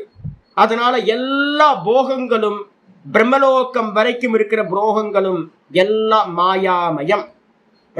கூட நீங்க இது எல்லாம் மாயான்னு நீங்க உணர்ந்து அதை விளக்குனீங்க அப்படின்னா, சுவாமியை மட்டும் பிடிச்சிங்க அப்படின்னா மோட்சம் கிடைச்சு கைவல்யம். அப்ப பாத்தீங்கன்னா ரொம்ப கிளியரா இருக்கு. இந்த உலகத்துல இருக்கிறது எல்லாம் இந்த 3 குணங்களால் ஆனது. இப்ப உங்களுக்கு விஷன் என்ன வரணும் அப்படின்னு கேட்டீங்கன்னா, நான் எதையெல்லாம் பார்க்கிறனோ, கேட்கிறனோ, அனுபவிக்கிறனோ சர்வம் மாயாமயம். யாரு திரஷ்டா? யாரு? நான் மட்டும்தான். ஆத்மா திரக்கு மட்டும்தான், வெறும் திரஷ்டாவா இருக்கிறது மட்டும்தான் ஆத்மா அப்படின்னு புரிஞ்சுக்கிறது. இதுக்கப்புறம் இது பாத்தீங்கன்னா எங்கெல்லாம் சுவாமி இருக்கு அப்படின்னா 13:26 பாத்தீங்கன்னா ஒரு ஸ்லோகம் இருக்கு. 13:26 பாத்தீங்கன்னா ரொம்ப கிளியரா சொல்றாரு ஆச்சாரியர். யாவத் சஞ்சாயதே கிஞ்சித் சத்வம் ஸ்தாவர ஜங்கமம் க்ஷேத்ர க்ஷேத்ரஜ்ஞ சம்யோகாத் வித்தி தத்வித்தி பரதர்ஷப. ரொம்ப கிளியர். நம்ம சிவன் பார்வதி எல்லாம் பாத்தீங்கன்னா ஏதோ சின்ன ஜோடனை பண்ணி வச்சிருக்காங்கன்னு நினைச்சுக்கிட்டு இருக்கோம். நம்ம எல்லாமே தத்துவார்த்தம்ன்றது நிறைய பேருக்கு தெரியவே மாட்டேங்குது. நமக்கு 100% தத்துவார்த்தம். சிவன் அப்படின்றது மங்களம். எது சைத்தன்யம் மட்டும்தான். கூட எது அப்படின்னா பார்வதி அம்மா நம்ம நினைக்கிறோமே அது மாயா. மாயா. இந்த ரெண்டு சேர்ந்தது தான் வந்து பாத்தீங்கன்னா இந்த மொத்த ஜெகத்தே. வாஸ்தவத்துல வந்து பாத்தீங்கன்னா இவங்க ரெண்டு பேர் இல்லாம இல்லவே இல்லை. அப்ப வந்து ஆச்சாரியார் சொல்றாரு கீதால, யாவத்து சஞ்சாயத்தே கிஞ்சித் சத்துவம். சத்துவம்னா இங்க இந்த ஸ்லோகத்துல இருக்க சத்துவம் தான். எந்த ஒன்றும் இருக்குன்னு நம்ம எதையெல்லாம் இந்த உலகத்துல சொல்றோமோ, இது இருக்கு, அது இருக்கு, இது இருக்கு, அது இருக்கு, பிரம்மலோகம் இருக்கு, கைலாயம் இருக்கு, வைகுண்டம் இருக்கு, பாதாளம் இருக்கு, அது இருக்கு, இது இருக்குன்னு எதையெல்லாம் இது இது இது இருக்குன்னு கிஞ்சித்து கொஞ்சம் ஒரு அணு அளவாவது நம்ம சொல்றோமோ, அது எப்படி? ஸ்தாவரம் ஜங்கமம், அசைவது அசையாதது, எதுவா வேணா இருக்கட்டும். எதுவா இருந்தாலும் அதுக்கு பின்னாடி யாரு சுவாமி இருக்கா அப்படின்னா க்ஷேத்திர. க்ஷேத்திரம்னா என்னது? திருஷ்யம், மாயா. கூட க்ஷேத்திரஜன் அப்படின்ற அறிபவன், திரஷ்டா. இந்த ரெண்டுத்தோட சயோகத்தினால் தான் வந்து பாத்தீங்கன்னா இது எல்லாம் உண்டாயிருக்கு. அப்பா அம்மா நம்ம சொல்றோம்ல, பார்வதியும் பரமேஸ்வரனும் தான் அப்பா அம்மா. இந்த ரெண்டு பேர் சேர்ந்ததுனாலதான் இந்த மொத்த ஜெகத்தும் உண்டாயிருக்கு. இந்த ரெண்டு பேர் சேராம இருந்தாங்க அப்படின்னா ஜெகத்தே இருக்காது. அப்ப இது எங்கெங்கெல்லாம் நீங்க எதெல்லாம் பாக்குறீங்களோ அங்க ஒரு திரஷ்டா ஒருத்தர், திரஷ்டா கண்ணியமா இந்த மாயாதான் இது எல்லாம் இருக்குன்னு புரிஞ்சுக்கணும். இது ஒரு ஸ்லோகம். இதுக்கப்புறம் வந்து பாத்தீங்கன்னா 7வது அத்தியாயத்திலையும் வந்து பாத்தீங்கன்னா ஒரு அருமையான ஸ்லோகம் இருக்கு. திருப்பேர் 7:13. 7:13 ஒரு ஸ்லோகம் இருக்கு. திருப்பேர் குணமயைர் பாவைஹி ஏபிஸ் சர்வமிதம் ஜகத் மோஹிதம் நாபிஜானாதி மாமேப்யः பரமவ்யயம். ரொம்ப அருமையான ஸ்லோகம். அவங்க சொல்ற ஏபி குணமயைர் திரிபீர் குணமயைர் பாவை. இந்த உலகத்துல இருக்கிறது எல்லாம் என்னன்னு கேட்டீங்கன்னா 3 குணங்களால். திரும்ப சொல்றார், இந்த 3 சாத்விக ராஜச தாமசம் என்று சொல்லக்கூடிய 3 குணங்களால், ஏபிகி இந்த 3 குணங்களால் என்ன ஆயிடுச்சு? பாவைகி அப்படின்னா ஒவ்வொன்றுத்தோட தன்மைகளால், இந்த 3 குணங்களாலும் இவைகளுடைய தன்மைகளாலும் சர்வமிதம் ஜகத்து மோகிதம், இந்த மொத்த ஜகத்தும் வந்து பாத்தீங்கன்னா மயங்கி கிடக்குது. எல்லாம் நீங்க எதை பார்த்தாலும், எனக்கு ஒரு குழந்தைய பார்த்தா உள்ளுக்குள்ள உடனே பரவசம் வருது, ஒரு நாய்க்குட்டியை பார்த்தா பரவசம் வருது, ஒரு யானைக்குட்டியை பார்த்தா பரவசம் வருது. பரவசம் வருதா? மோகம் தான். நம்ம மிஸ் ஆயிடுறோம். எங்கெங்கெல்லாம் நமக்கு வந்து பாத்தீங்கன்னா ஒன்ன பார்த்தோன்னு, யாரையாவது ஃபேஸ்புக்ல பார்த்தோம் அப்படின்னா வருத ரொம்ப பாவர்ட்டியா பார்த்தாங்கன்னா துக்கமாயிடுது மனசு. என்ன பாருங்களேன். நான் என்ன பண்ணுவேன் அப்படின்னா ஸ்க்ரோல் பண்ணிக்கிட்டே வருவேன். ஏதாவது கொஞ்சம் இதாச்சுன்னா டக்குன்னு வந்து பார்த்தீங்கன்னா அதை ஸ்க்ரோல் பண்ணி மாற்றி விட்டுருவேன். ஏன்னா அதை பார்த்தா வந்து பார்த்தீங்கன்னா மனசு அப்படியே ஐயோ என்னடா பகவானே ஏன் இப்படி பண்ற, ஐயோ கஷ்டப்படுறாங்களே பாவமாச்சு அப்படின்னு ஃபேஸ்புக்கில் ஏகப்பட்டது எனக்கு வந்துக்கிட்டே இருக்கு. இதே வந்து பார்த்தீங்கன்னா நாய்க்குட்டியை பார்த்தா பூனைக்குட்டியை பார்த்தானா என்ன சந்தோஷமா வருது. சின்ன சின்ன குட்டிங்களெல்லாம் பார்த்தா, குழந்தைங்களெல்லாம் பார்த்தா ஆனந்தமா இருக்கு. மோகம் வருதா? என்னது? எல்லாம் மாயாமயம். அந்த மாயாமயம் சாத்விகமா இருந்தா சுகம் தருது, ரஜோகுணம் தமோகுணமா இருந்தா வந்து பாத்தீங்கன்னா மோகத்தையும் துக்கத்தையும் கொடுக்குதா. அப்ப நம்ம எதையெல்லாம் ரிசீவ் பண்ற விஷயங்கள் எல்லாம் நமக்கு வந்து பாத்தீங்கன்னா என்ன பண்ணிருக்கு? சத்துவகுணம், ரஜோகுணம், தமோகுணம். வேற என்னது? சுகம், துக்கம், மோகம். இந்த 3 தான் நடந்துகிட்டு இருக்கு. அப்போ நம்ம இந்த உலகம் மொத்தமும் என்ன ஆயிருக்கு அப்படின்னு கேட்டீங்கன்னா இந்த 3 குணங்களாலான தன்மைகளால் வியாபிக்கப்பட்டிருக்கு. அதனால நாபிஜானாதி மாமேபிய பரமவ்யயம். இது எல்லாத்துக்கும் பின்னாடி இந்த திரஷ்டான்னு ஒருத்தன் இருக்கனே, க்ஷேத்திரஜனா, இவனை வந்து பாத்தீங்கன்னா யாருமே அறியறது இல்லப்பா இந்த உலகம். அப்ப வந்து பாத்தீங்கன்னா இத பிரிச்சு அறியறதோட தாற்பயம் என்ன அப்படின்னு கேட்டீங்கன்னா, பிரிச்சு இது நான் இல்லை அப்படின்னு பிரிச்சுட்டீங்க அப்படின்னா நான் மிச்சம் இருக்கிற நான் தான் பகவான் அப்படின்னு தெரிஞ்சு. நம்ம பிரிக்காத வரைக்கும் வந்து பாத்தீங்கன்னா மோகிதம் தான். இந்த உலகம் எல்லாம் மயங்கி போயிருக்கும். அப்ப என்ன பண்ணணும்? அடுத்த ஸ்லோகம் சொல்லுது, தெய்வீகேஷா குணமயி மமமாயா துரத்தியா. பார்த்துக்கிட்டு இருக்கும் போதே சிங்க் ஆயிடுறோம்ல, எல்லா விஷயத்தோட சிங்க் ஆகிட்டே இருக்கும். அவேர்னஸ் வரவே மாட்டேங்குது. ஏன் அப்படின்னு கேட்டீங்கன்னா தெய்வீகேஷா குணமயி மமமாயா துரத்தியா. என்னுடைய மாயை கடத்தலுக்கு அரிது, கடந்து போறது அவ்வளவு ஈஸி இல்ல. குணமயி தெய்வி தேவதையா இருக்கக்கூடிய என்னுடைய மாயா, தெய்வீ மாயா, வைஷ்ணவி மாயா, இதை கடந்து போறதெல்லாம் கொம்பம், பெரிய கொம்பனா தீரனா இருக்கணும்.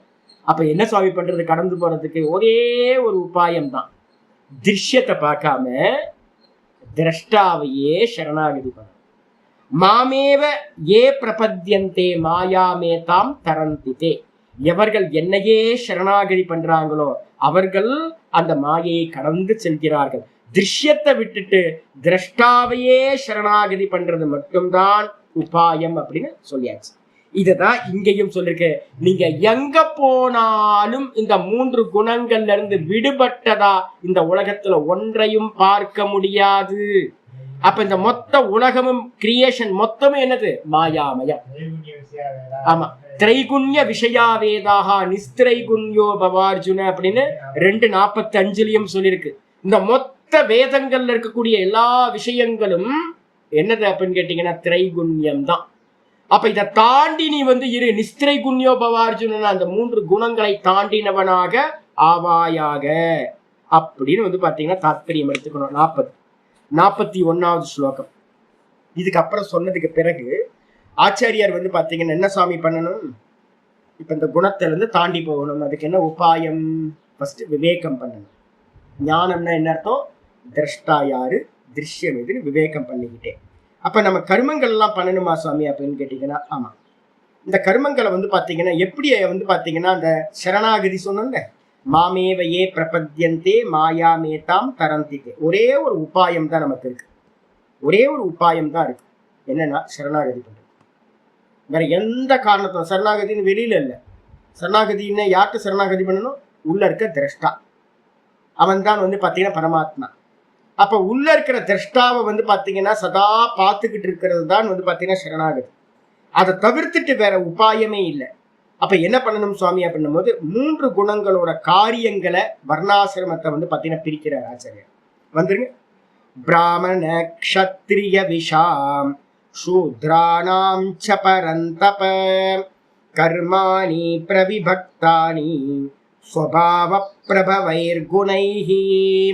பிராமண க்ஷத்ரிய விஷாம் சூத்ராணாம் ச பரந்தப கர்மாணி பிரவிபக்தானி ஸ்வபாவ பிரபவைர்குணைஹி. நம்ம இங்க பாத்தீங்கன்னா இந்த உலகத்துல இருக்கிற எல்லா வஸ்துக்களும் 3 குணங்களானதுன்னு பார்த்தாச்சு. அப்ப மனுஷங்க கேள்வி வருது இல்ல? ஆமா, மனுஷங்களும் கூட. மனுஷங்கன்னா எதை எடுக்கலாம்? ஸ்தூல தேகம் கூட என்ன எடுக்கலாம்? சூக்ஷ்ம தேகம். இந்த ஸ்தூல தேகம் சூக்ஷ்ம தேகம் எங்கிருந்து உண்டாச்சு? காரண தேகத்திலிருந்து உண்டாகுது. காரண தேகம் எது? திரிகுணாத்மிகா மாயாதான் காரணம். அப்ப காரணமா இருக்கக்கூடிய திரிகுணாத்மிகா மாயையிலிருந்து உண்டான எல்லா சூக்ஷ்ம தேகமும் ஸ்தூல தேகமும் மனம் புத்தி சித்தம் இந்திரியம் தேகம் எல்லாம் பாத்தீங்கன்னா 3 குணங்களால் ஆனது. இதுல பிராமண சத்துவகுண பிரதானமா இருந்தா பிராமணன், ரஜோகுண பிரதானமா இருந்தா க்ஷத்திரியன். ரஜோகுணம் பாத்தீங்கன்னா மேலையும் தமோகுணம் மேலையும் கூட ரஜோகுணமும் இருந்துச்சுன்னா வைஷ்யன், தமோகுண பிரதானமா இருந்தா சூத்ரன். அப்படின்னு அந்த குணத்தை பேஸ் பண்ணி பாத்தீங்க அப்படின்னா 4 விதமான வர்ணங்கள் பிரிக்கப்படுகின்றது. குண கரும விபாகசகன்னு 4வது அத்தியாயத்துல சொல்றார். அதுதான் இங்கேயும் சொல்றார். கர்மாணி பிரவிபக்தானி. இந்த குணங்களின் அடிப்படையில் 4 வர்ணத்தாருக்கு 4 குணங்கள் பாத்தீங்கன்னா கர்மங்கள் பிரித்து சொல்லப்படுகின்றது. எதை பேஸ் பண்ணி? ஸ்வபாவ பிரபவைர் குணைஹி. ஸ்வபாவ பிரபவைர் குணைஹி ரொம்ப இம்பார்ட்டன்டான சப்தம் பாத்தீங்கன்னா இது. பிறக்கும் போது பாத்தீங்கன்னா ஒருத்தர் என்ன குணத்தோட பிறக்கிறாரோ, ஸ்வபாவம் அர்த்தம் பை பர்த்லயே வர்றது. அது 2 ஃபேக்டர் இருக்கும்.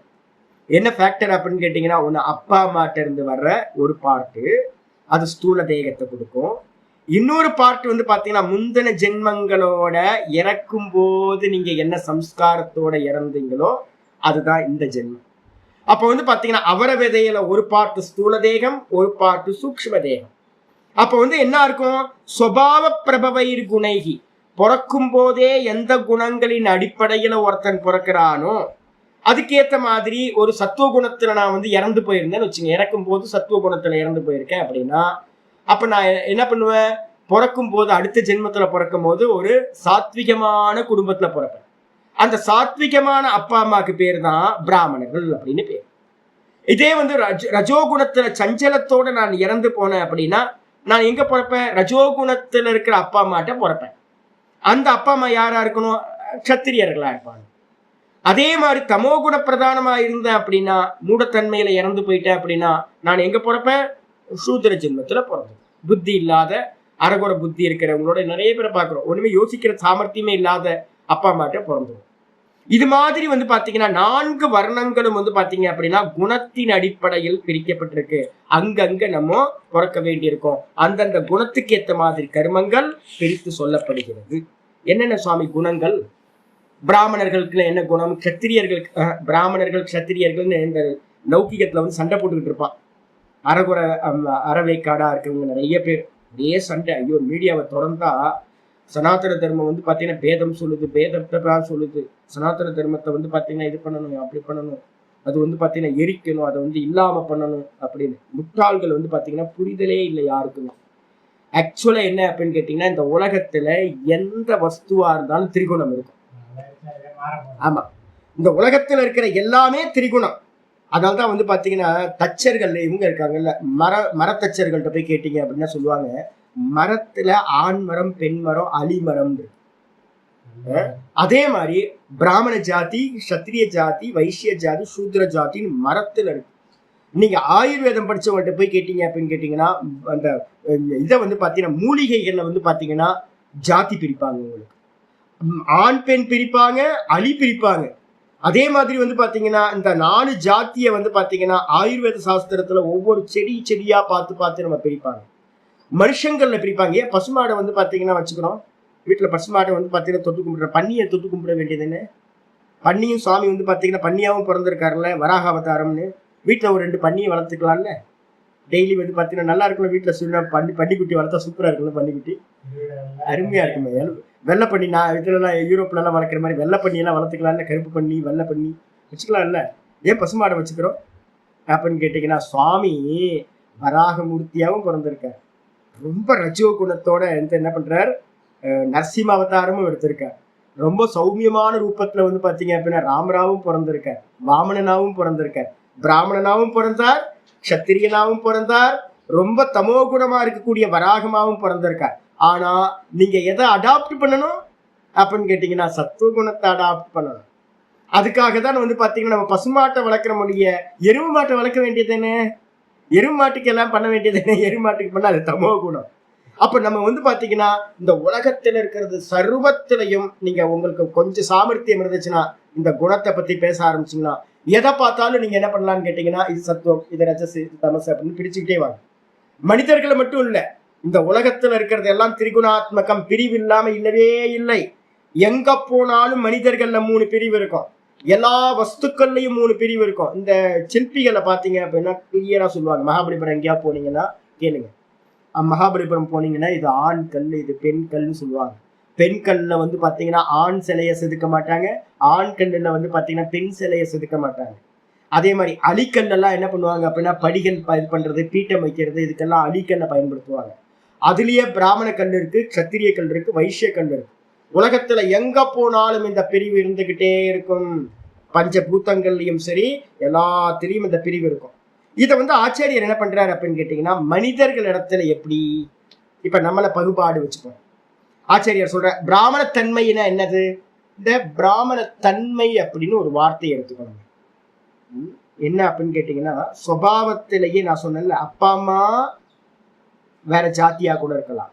ஆனா உங்களுடைய முந்தின ஜென்மம் சத்துவ குணமா இருந்துச்சுன்னா, சத்துவ குண சம்ஸ்காரமா இருந்தா உங்களோட குணம் என்னவா இருக்கும்? பிராமண தன்மை இருக்கும். நீங்க அவதாரிக்கா பாஷ்யம், முதல் பாஷ்யம் எடுத்து பார்த்தீங்கன்னா உங்களுக்கு என்ன தெரியும் அப்படின்னா, ஆச்சாரியரோட அவதாரம் என்ன அப்படின்னு கேட்டீங்கன்னா, அங்க சொல்றார் ஆச்சாரியர் பிராமணத்துவம் அப்படின்னு சொல்றார். பிராமணத்துவத்தை ரட்சணம் பண்றதுக்காகத்தான் கிருஷ்ணரா அவதாரம் பண்ணினார். அப்ப பிராமண தன்மை அப்படின்ற மனசுல வந்து பாத்தீங்கன்னா எப்பவுமே வச்சுங்க. ஏன் தன்மை சொல்றீங்க அப்படின்னா அது குணம். பிராமணன் எடுத்துக்கிட்டீங்கன்னா இப்ப பிரச்சனை எல்லாம் எங்க இருக்கு? பிராமணனா, ஐயோ இங்க தமிழ்நாட்டுல வந்து பிராமணன் சொன்னாவே அவனுக்கு எரியுது. அப்படியே 2 பேருக்கு மினிஸ்டர் போஸ்ட் கொடுத்துட்டாங்க அப்படின்னு ஏகப்பட்ட பேர் கத்திக்கிட்டு கிடக்கும். ஏன் அப்படின்னா பிராமணனை பார்த்தா வந்து பாத்தீங்கன்னா எல்லாத்துக்கும் தலையில எரியும். அப்படி என்ன பண்றது அப்படின்னு அப்ப என்ன பிரச்சனை அப்படின்னு கேட்டீங்கன்னா, பிராமணன் இல்லை. அப்ப என்னது? க்ஷத்திரியன் இல்லை, சூத்ரன் இல்லை. குண கர்ம விபாகஷ. குணம் தான். குணத்தை என்ன பண்ணுவீங்க?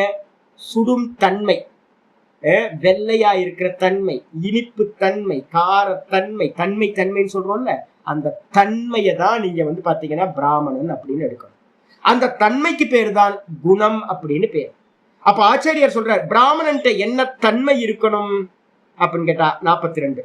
ஷமோ தமஸ்தப சௌச்சம் சாந்தி க்ஷாந்திரார்ஜவமேவ ச ஞானம் விஜ்ஞானமாஸ்திக்யம் பிரம்ம கர்ம ஸ்வபாவஜம்.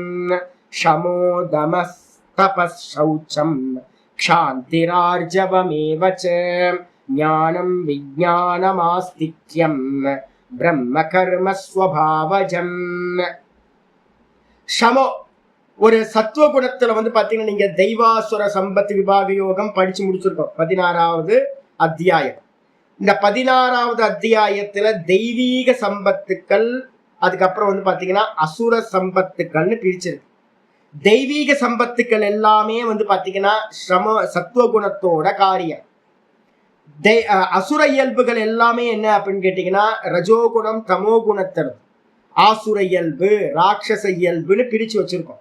அப்ப வந்து பாத்தீங்கன்னா இங்க சொல்லக்கூடியது எல்லாமே சத்துவ குணத்தோட காரியம். அப்ப சத்துவ குணம் என்னெல்லாம் இருக்கும் அப்படின்னு கேட்டா சமம். சத்துவ குணம் அதிகமாக அதிகமாக அதிகமாக ஒருத்தருக்கு வந்து பாத்தீங்கன்னா மனோ நிகிரகம் நல்லா நடக்கும், மனசு அடங்கி இருக்கும்.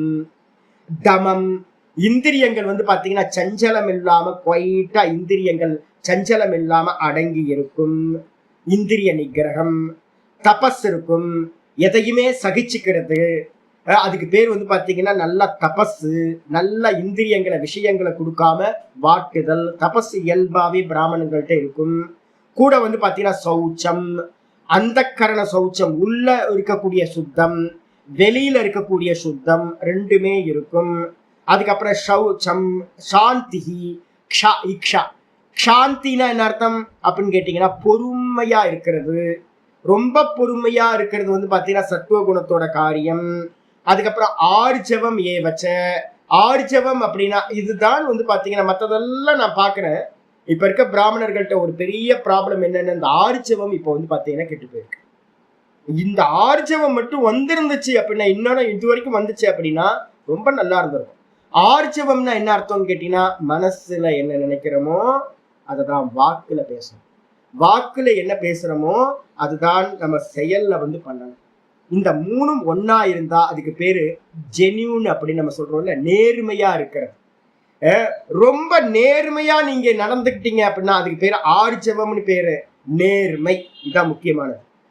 ஸ்ட்ரெயிட் ஃபார்வர்டா இருக்கிறது, எதையும் வந்து பாத்தீங்கன்னா ஒளிவு மறைவு இல்லாம இருக்கிறத இருக்கிற மாதிரி சொல்ற தன்மை, பேசுற தன்மை வந்து பாத்தீங்கன்னா இருக்கணும். இதுதான் வந்து பாத்தீங்கன்னா ஆர்ஜவம்.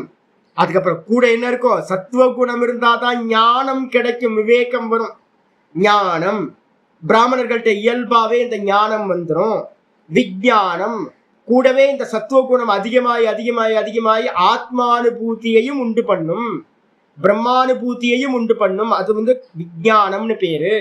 அதுக்கப்புறம் ஆஸ்திக்யம். இதுக்கு எல்லாத்துக்கும் பேஸ் என்ன சுவாமி அப்படின்னா, பிராமணன் அப்படின்னாவே என்ன அர்த்தம் அப்படின்னு கேட்டீங்கன்னா ஈஸ்வரன் இருக்கார், ஆத்மானு ஒண்ணு இருக்கு, அதுக்கப்புறம் மறுபிறவிகள் இருக்கு, நம்ம வந்து பாத்தீங்கன்னா வேதம்னு ஒண்ணு இருக்கு, பிரமாணம் அப்படின்னு இது எல்லாத்தையும் அக்செப்ட் பண்றதுக்கு பேரு ஆஸ்திக்ய புத்தின்னு பேரு. இதுவும் வந்து பாத்தீங்கன்னா யார்கிட்ட இயல்பா இருக்கும், சத்துவ குணத்துல பிறந்த பிராமணர்களிடத்துல இந்த தன்மைகள் எல்லாம் சுபாவஜம் பை பர்த்லயே கூடவே உண்டாகிறது அப்படின்னு சொல்லியாச்சு. ரஜோகுணம் என்ன சாமி பண்ணும் அப்படின்னா, அப்ப இதுல என்கிட்ட ஒருத்தர் வருவார், எனக்கு தெரிஞ்ச ஒருத்தர் இருக்கார். அவர் பாத்தீங்க அப்படின்னா 2-3 பிராமணர்கள் எனக்கு ரொம்ப ஃப்ரெண்ட்ஸ் எல்லாம் நிறைய பேர் இருந்தாங்க. ஒருத்தர் வந்து பாத்தீங்க அப்படின்னா என்ன பண்ணுவார், ஒரே ரஜஸ்னா ரஜஸ். அவங்க அப்பா வந்து பாத்தீங்கன்னா பரமசாது, அவங்க தங்கச்சி வந்து பாத்தீங்கன்னா தங்கமோ தங்கம்.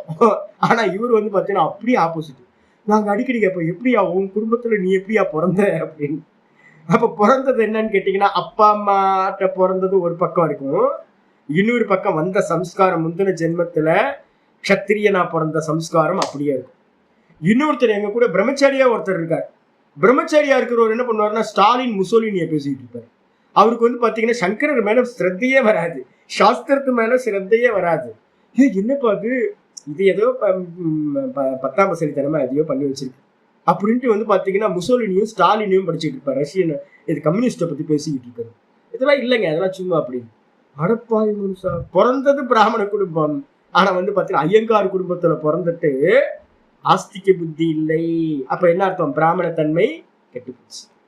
அப்ப நல்லா தெரிஞ்சுக்கணும் என்னன்னு கேட்டீங்கன்னா, இந்த குணங்கள் எல்லாம் இருந்தாதான் அவன் பிராமணன். இதுக்குதான் நம்ம என்ன பண்ணுவோம், எங்க ஆச்சாரியர்கள் குணபிராமணன் உயர்ந்தவன், குணபிராமணன் உத்தமன், அதுக்கப்புறம் வந்து பாத்தீங்கன்னா கர்ம பிராமணன் மத்தியமன். கர்ம பிராமணன் அப்படின்னா நல்ல கர்மத்தை வந்து பாத்தீங்கன்னா பிராமண கர்மத்தை ரொம்ப சாத்விகமான கர்மங்களை பண்றவன். அதுக்கப்புறம் ரொம்ப அதமன் யாரு அப்படின்னா ஜாதித்தக பிராமணன், பிறப்பால தானம் ஒரு பிராமணன் சொல்லிட்டு இருக்கான் பாத்தீங்களா, அது வந்து பாத்தீங்கன்னா அதமம். அப்போ பிராமணனா பிறந்து கர்மத்தையும் வந்து பாத்தீங்க அப்படின்னா பிராமண கர்மத்தை வச்சுக்கிட்டு கூட வந்து பாத்தீங்கன்னா குணத்தையும் பிராமண குணத்தை வச்சுக்கிட்டோம் அப்படின்னா உத்தமோத்தமனா ஆயிடலாம். இப்ப மத்தவங்க என்ன பண்ணலாம், வேற வேற குண இதுல பிறந்திருந்தாலும் மனசுல புரிஞ்சுக்கணும், சாஸ்திரத்துல எல்லா இடத்துலயும் சொல்லியிருக்கோம் பிராமணனுக்கு தான் மோட்சம் கிடைக்கும் அப்படின்னு சொல்லியிருக்கோம். பிராமணனுக்கு தான் மோட்சம் கிடைக்கும், நமக்கு உடனே ஆண்டனா வந்துடும், எப்படி பிராமணனுக்கு மட்டும் மோட்சம் கிடைக்கின்ற, பிராமணனுக்கு மோட்சம் கிடைக்கும்னா என்ன அர்த்தம்னா பிராமண தன்மை சத்துவ குணம். சத்துவ குணம் இருந்தாதான் வந்து பாத்தீங்கன்னா உங்களால வந்து ஞானமும் அனுபூதி விஞ்ஞானமும் உண்டாகும். அப்ப நீங்க வந்து பாத்தீங்கன்னா வெறுமனே பிராமண ஜென்மத்துல பிறந்தவங்களுக்கு இது உண்டாகாது, இந்த குணங்களை அடாப்ட் பண்ணணும். அதே க்ஷத்திரிய தன்மையில பிறந்தவங்களும் கூட ஞானம் விஞ்ஞானம் வேணும்னா என்ன பண்ணணும், இந்த சமம் தமம் சௌச்சம் இதெல்லாத்தையும் அனுஷ்டானம் பண்ணினீங்க அப்படின்னா நீங்களும் சத்துவ குணத்துல வந்துடலாம், ஞானத்தையும் மோட்சத்தையும் அடையலாம். அதுக்கப்புறம் ரஜோகுணத்துல இருந்து வர சொல்ற, இதெல்லாம் யாருக்கு சொல்ற? அர்ஜுனன் என்னது பிராமணனா? அர்ஜுனன் பிராமணன் இல்ல. அப்புறம் சொல்றாரு யாரு? சொல்றது வந்து பாத்தீங்கன்னா கிருஷ்ணன். கிருஷ்ணன் என்ன இது?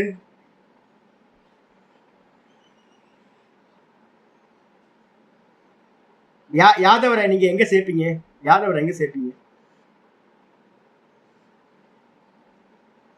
சத்திரியரா இல்ல வைஷ்யரா? வைஷ்யர். உபதேசம் யாருக்கு பண்றா? அர்ஜுனனுக்கு. சத்திரியன் பண்ற ஆளு வைஷ்யன், மாட்டுக்காரன், பால் கறக்கிறவன், மாடு மேய்க்கிறவன். சொல்ற உபதேசம் பண்றது க்ஷத்திரியனுக்கு. இதை எழுதுறது யாரு? வியாசர். வியாசர் யாருக்கு பிறந்தா? செம்படவனுக்கு. ஆனா இவர் எல்லா இடத்துலயும் அர்ஜுனன் வந்து பாத்தீங்கன்னா என்ன பண்றாரு அப்படின்னு கேட்டீங்கன்னா, இதுல வந்து பாத்தீங்கன்னா சொல்றார், 7வது அத்தியாயத்திலேயே சொல்றார், நீ வந்து பாத்தீங்கன்னா அபிஜாத்தோசி அப்படின்ற வார்த்தையை பயன்படுத்துற. 7ல வந்து பாத்தீங்கன்னா 7லயா இல்லையா, நீ வந்து பாத்தீங்கன்னா சத்துவ குணத்தோட தான் பிறந்திருக்க, ஒன்னும் கவலைப்படாத அப்படின்னு வந்து பாத்தீங்கன்னா சொல்றார் ஆச்சாரியார்.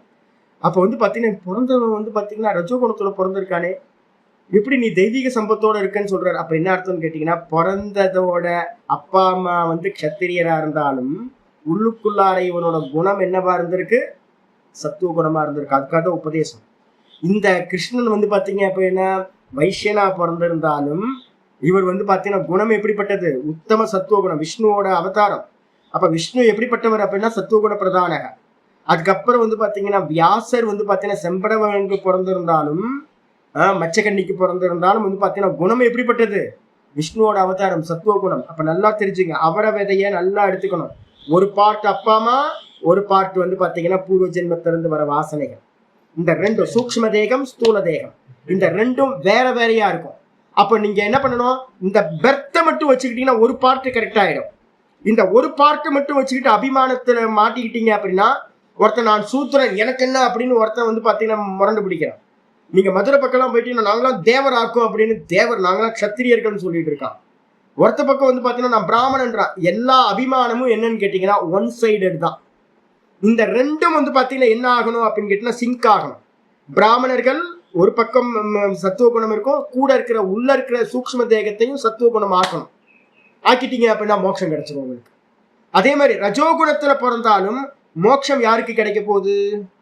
நல்லா தெரிஞ்சுங்க. யாருக்கு மோட்சம்? ஸ்தூல தேகத்துக்கா சூக்ஷ்ம தேகத்துக்கா? சூக்ஷ்ம தேகத்துக்கா. அப்ப ஸ்தூல தேகத்துல இருக்கிற அபிமானத்தை என்ன பண்ணணும்? விட்டுட்டு சூக்ஷ்ம தேகத்தை தான் நீங்க என்ன பண்ணணும்? இந்த வேல்யூஸ் எல்லாம் சூக்ஷ்ம தேகத்துலதான் கொண்டு வரணும்.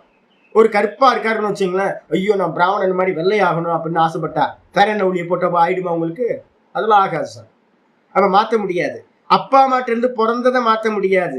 ஆனா பாத்தீங்கன்னா குணங்களை எல்லாத்தையும் மாத்திக்க முடியும். சத்துவ குணத்தை விருத்தி பண்ணிக்கிட்டே வந்தோம்னா ஞானமும் கிடைக்கும், மோட்சமும் கிடைக்கும். இதான் புரிஞ்சுக்கணும்.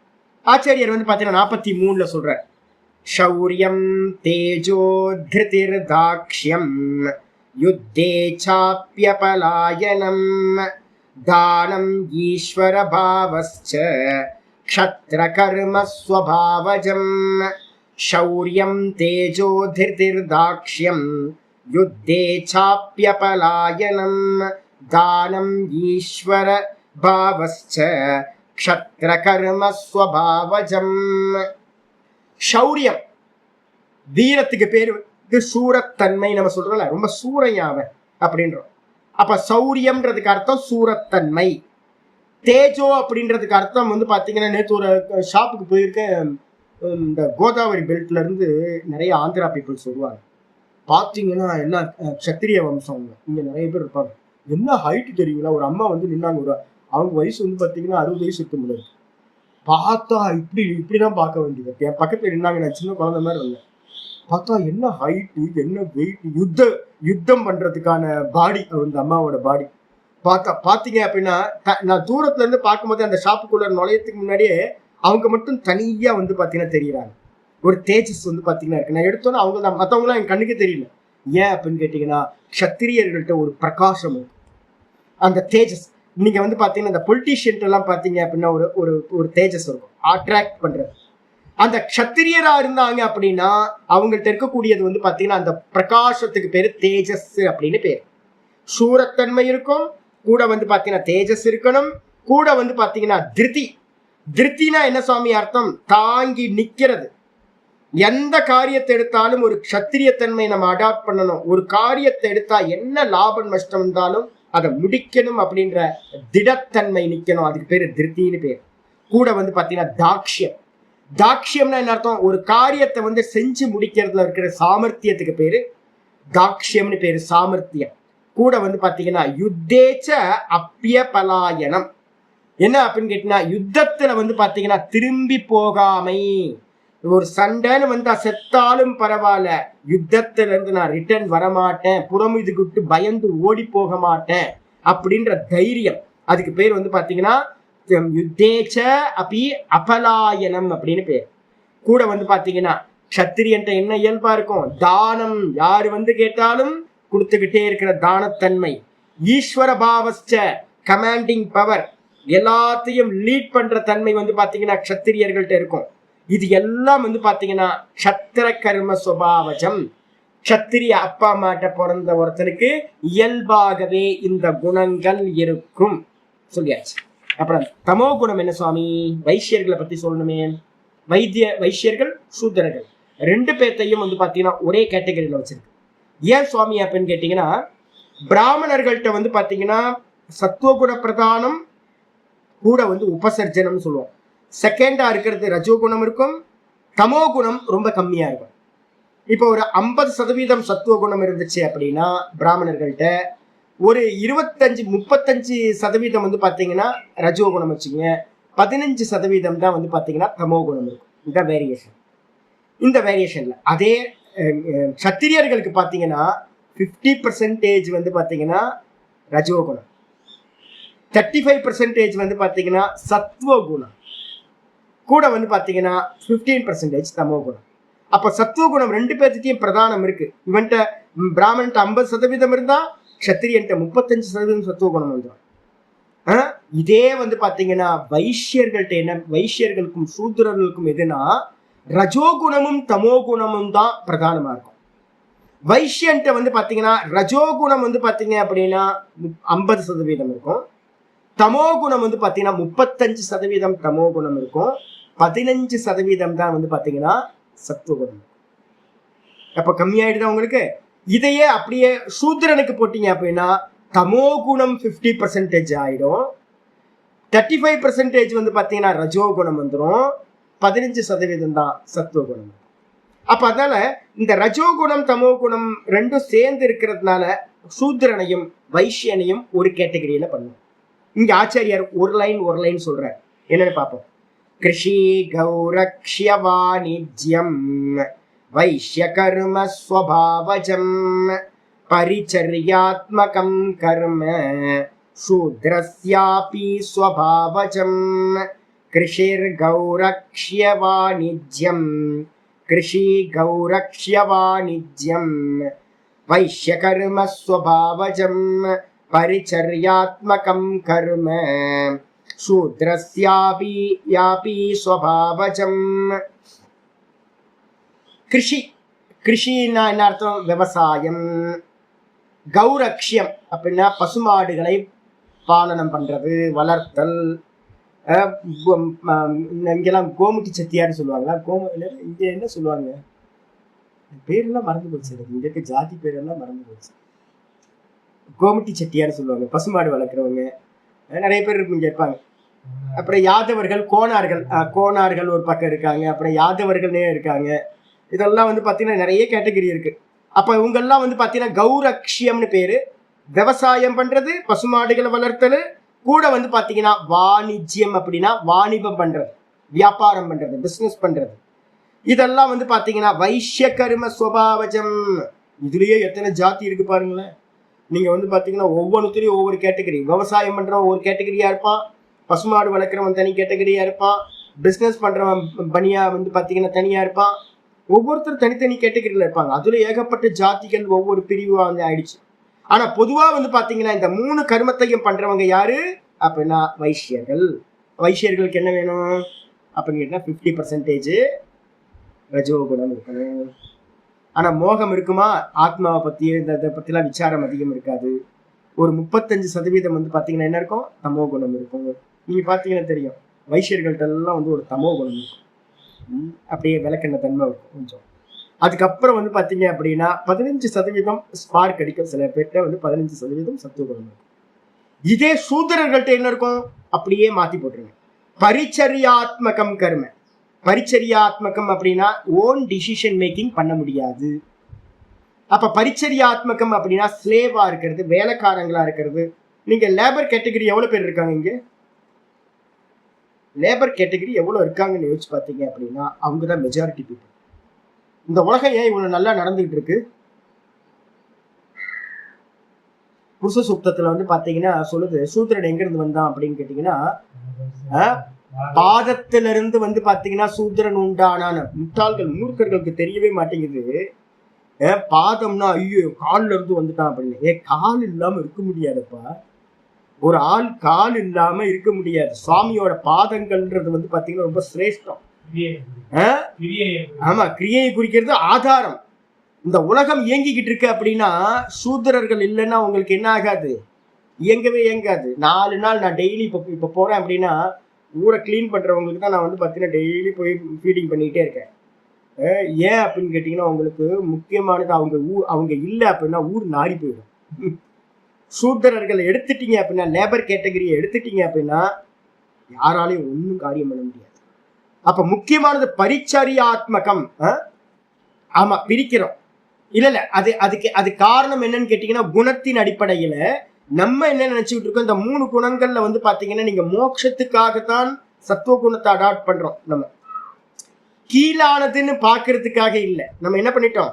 இந்த உலகத்துல அப்ப வந்து வராக அவதாரம் எடுத்தவர் வந்து தாமசம் தானே. பகவான் வந்து தாமசியா தானே பிறந்தார். வராக அவதாரம் தானே எடுத்தார். ரஜசா பிறந்தாரு, நரசிம்ம அவதாரம் எடுத்தாரு. சௌமியமா இல்லையா அவரு? அதுக்கப்புறம் வந்து சாத்விகமா வந்து பாத்தீங்கன்னா கஷத்திரிய வம்சத்துல பிறந்தாரு, கிருஷ்ணரா பிறந்தாரு. இதெல்லாம் நம்ம சொல்றோம் எதுக்கு அப்படின்னு கேட்டீங்கன்னா நம்மளுடைய பாவம் வந்து பாத்தீங்கன்னா என்னன்னு கேட்டீங்கன்னா இது எல்லாம் ஒண்ணு, பேதம் பார்க்காதீங்கன்றதுக்காக தான். இந்த குணத்தின் அடிப்படையில ஒருத்தருக்கு அமையுது. இப்ப இந்த ஜென்மத்துல நான் தான் சாந்தோக்கிய உபனிஷத் சொல்லும் மாதிரி சொல்றது, இந்திரனாவே இருந்தாலும் சத்துவகுண பிரதானம், இந்திரனாவே இருந்தாலும் அடுத்த ஜென்மம் என்னவா இருக்கலாம்? பிராமணோவா சாண்டாலோவா சொல்லுது. பிராமணனா பிறக்கலாம், இல்ல சாண்டாளனா பிறக்கலாம். ரொம்ப நல்லா சொல்லுது. என்னன்னு கேட்டீங்கன்னா, கீழான பிறவியும் பிறக்கலாம், இல்ல மேலான பிறவியும் பிறக்கலாம், பன்றியாவும் பிறக்கலாம், நாயாவும் பிறக்கலாம். அப்போ பாத்தீங்கன்னா யாருக்கும் இந்த ஜாதி மேல அபிமானம் வச்சுக்காது. ஜாதி மேல அபிமானம் வச்சுக்கிட்டீங்க அப்படின்னா மிருத்யோச மிருத்தி மாப்புனோத்தி ஏக நானேவ பஷ்யது. திரும்ப திரும்ப மரணத்தையே அடைஞ்சிக்கிட்டு இருக்கணும். நமக்கு சொல்யூஷன் பாத்தீங்கன்னா மரணத்தை தாண்டி போகணும். அதுக்கு என்ன பண்ணணும்னு கேட்டீங்கன்னா, மொத்தத்தையும் என்ன பண்ணுங்க, ரொம்ப புத்திசாலியா இருந்தீங்கன்னா மொத்தத்தையும் என்ன பண்ணுங்க, திருஷ்யம் மாயாமயம் விட்டுருங்க. இதெல்லாம் மாயா பண்ற வேலை. இந்த பேதங்கள் எல்லாம் யாரோட வேலை? திரிகுணாத்மிகா மாயா பண்ற வேலை. இதுல மேல கீழெல்லாம் ஒன்றும் இல்லை, எல்லாம் மாயாமயம் அப்படின்னு புரிஞ்சுக்கிறோம். அப்போ பாத்தீங்கன்னா இங்க ஆச்சாரியர் சொல்றாரு பரிச்சரியாத்மகம் அப்படின்னா என்ன அர்த்தம்? வேலை பண்றது, சேவா பண்றது, லேபர் கேட்டகரியில இருக்கிறது. இது எல்லாம் பாத்தீங்கன்னா அப்படிப்பட்ட கர்மம் பாத்தீங்கன்னா சூத்ரஸ்யாபி ஸ்வபாவஜம். பை பர்த்லயே இது நடக்கும். பை பர்த்லயே ஒருத்தருக்கு உடன் பிறந்தான வரக்கூடிய குணங்கள் இது சொல்லியாச்சு. 45க்கு வந்துடும். அப்ப என்ன சுவாமி பண்றது? குணங்களை கர்மத்தை சொல்லிட்டீங்க. இப்ப நமக்கு சான்ஸ் என்ன இருக்கு? சரணாகதி பண்ணணும். சரணாகதி பண்றதுக்கு என்னது? ஆச்சாரியர் ஆரம்பிக்கிறார். ஸ்வே ஸ்வே கர்மண்யபிரதஹ சம்சித்திம் லபதே நரஹ ஸ்வகர்ம நிரத சித்திம் யதா விந்ததி தச்ருணு. ஸ்வே ஸ்வே கர்மண்யபிரதஹ சம்சித்திம் லபதே நரஹ ஸ்வகர்ம நிரத சித்திம் யதா விந்ததி தச்ருணு. அப்ப என்ன பண்ணணும்? ஆளுக்கு பிறந்ததை மாற்ற முடியுமா? மாற்ற முடியாது. பிறவி கிடைச்சிருச்சு, ஒன் பார்ட் ஓகே, ஒரு பார்ட் அவர விதையில ஒரு பார்ட் டிக் ஆயிட்டு, இல்லை எப்படி ஆகிப்போச்சு. எங்க நம்ம கேட்டா பிறந்தோம், இந்த அப்பா அம்மாட்ட பிறக்கணும்னு கேட்டா பிறந்தோம். நம்ம எல்லாரும் யாரும் பிறக்கல இல்லை. அப்ப யார் தீர்மானிச்சது? முந்தின ஜென்ம கர்மங்கள் தான் தீர்மானிச்சிருக்கு. அப்ப கர்மம் தானே தீர்மானிச்சிருக்கு. பிராமணனா பிறக்கிறதுக்கு ஒரு கர்மா, க்ஷத்திரியனா பிறக்கிறதுக்கு ஒரு கர்மா, சூத்ரனா பிறக்கிறதுக்கு ஒரு கர்மா, வைசியனா பிறக்கிறதுக்கு ஒரு கர்மா. கர்மத்தோட கூட என்ன சேர்த்துக்கலாம்? வாசனைகள். அப்ப கர்ம வாசனைகள் தான் நம்மளை பாத்தீங்கன்னா அடுத்தடுத்த ஜென்மங்களை தீர்மானிக்கிறதா. அப்ப கர்மத்தில இருந்து வாசனைகள்ல இருந்து நம்ம விடுபட்டோம் அப்படின்னா நம்ம என்ன பண்ணலாம்? பிறவி இல்லாம பண்ணலாம். அப்ப கர்மத்தில இருந்து விடுபடணும்னா என்ன பண்ணணும்? ஒரே ஒரு கர்மத்தையும் டேக் நான் சொல்லியிருக்கேன். கர்மம்ன்றது ஷர்ட்டா இருந்துச்சுன்னா கூட இருக்க டேக் பாத்தீங்கன்னா வாசனைகள் ரெண்டும் சேர்ந்து தான் வரும். அப்போ கர்மத்துல தான் நமக்கு பாத்தீங்கன்னா கை வைக்கணும். ஈஸ்வரனை பாத்தீங்கன்னா அடையறதுக்கு ஒரே ஒரு உபாயம், கர்மம் தான் ஜென்மத்தை கொடுக்குது. கர்மத்துல இருந்து விடுதலை அடைஞ்சிங்கன்னா விடுதலை தான், லிபரேஷன். அதுக்கு முதல் ஸ்டெப் என்ன சுவாமி பண்ணணும்னா, மாற்ற முடியாது. எந்தெந்த அப்பா அம்மாட்ட பிறந்தமோ மாற்ற முடியாது, வர்ணம். அதுக்கப்புறம் ஆசிரமம்ன்றது பாத்தீங்கன்னா மாற்ற முடியுமா? மாற்ற முடியாது. பிரம்மச்சாரி தான், கிரகஸ்தன் தான், வானப்பிரஸ்தன் தான், சன்னியாசி தான். அப்ப என்ன பண்ணணும்னு கேட்டீங்கன்னா, ஸ்வே ஸ்வே கர்மண்யபிரதஹ, தன்னுடைய வர்ண ஆசிரம கர்மங்களை செய்து கொண்டிருப்பவன். அபிரதகனா கர்மணி, அபிரதகனா கர்மத்தில் ஈடுபட்டிருப்பவன். நல்ல முனைப்போடு சீரியஸா ரொம்ப இது எனக்கு பகவான் கொடுத்திருக்க ரோல், என்னை பிறக்க வச்சது பகவான் தான் அப்படின்னு புரிஞ்சுக்கிட்டு பாத்தீங்கன்னா எனக்கு கொடுத்துருக்க ரோல் அப்படின்னு நல்லா தெளிவா புரிஞ்சுக்கிட்டு தன்னோட காரியத்தை பூஜை மாதிரி எவன் பண்ணுகின்றானோ அவன் என்னாகிறான்? சம்சித்திம் லபதே நரக, அந்த நரன் சித்தியை அடைகின்றான். என்ன சித்தி? மோட்சமா? முதல் சித்தி கர்மத்திலிருந்து உண்டாகிற சித்தி என்னது? சித்த சுத்தி, கர்மஜா சித்தின்னு பேரு. சித்தினாவே என்ன அர்த்தம் அப்படின்னு கேட்டீங்கன்னா, நம்ம 6:3 பாத்தீங்கன்னா சொல்லியிருக்கு. என்னது? 6:3 ஆறு ருக்ஷோர் முனேர் யோகம் கர்ம காரணம் உச்சியதே. யோகத்துல ஏறணும் அப்படின்னா கர்மம் தான் சாதனம். என்ன யோகம் அப்படின்னா மனசோட சமநிலை. மனசோட சமநிலையை அடையணும்னு யாரெல்லாம் நினைக்கிறானோ அவனெல்லாம் பாத்தீங்கன்னா ஸ்வே ஸ்வே கர்மண்யபிரதா, தன்னுடைய கர்மங்கள் எனக்கு என்ன விதிக்கப்பட்டிருக்கோ அந்த கர்மத்தை பை பர்த்ல எனக்கு என்ன கிடைச்சதோ, இப்ப நான் என்ன ஆசிரமத்துல இருக்கணும், அந்த கர்மங்கள்ல முனைப்போடு ஒரு ஈஸ்வர ஆராதனையா பண்றவன் அந்த கர்மஜா சித்தின்னு சொல்லக்கூடிய மனசோட சமநிலையை, யோகத்தை அடைகின்றான். அது மட்டும் இல்ல, ஸ்வகர்ம கர்ம நிரத்த சித்திம் யதா விந்ததி தச்சுருணு.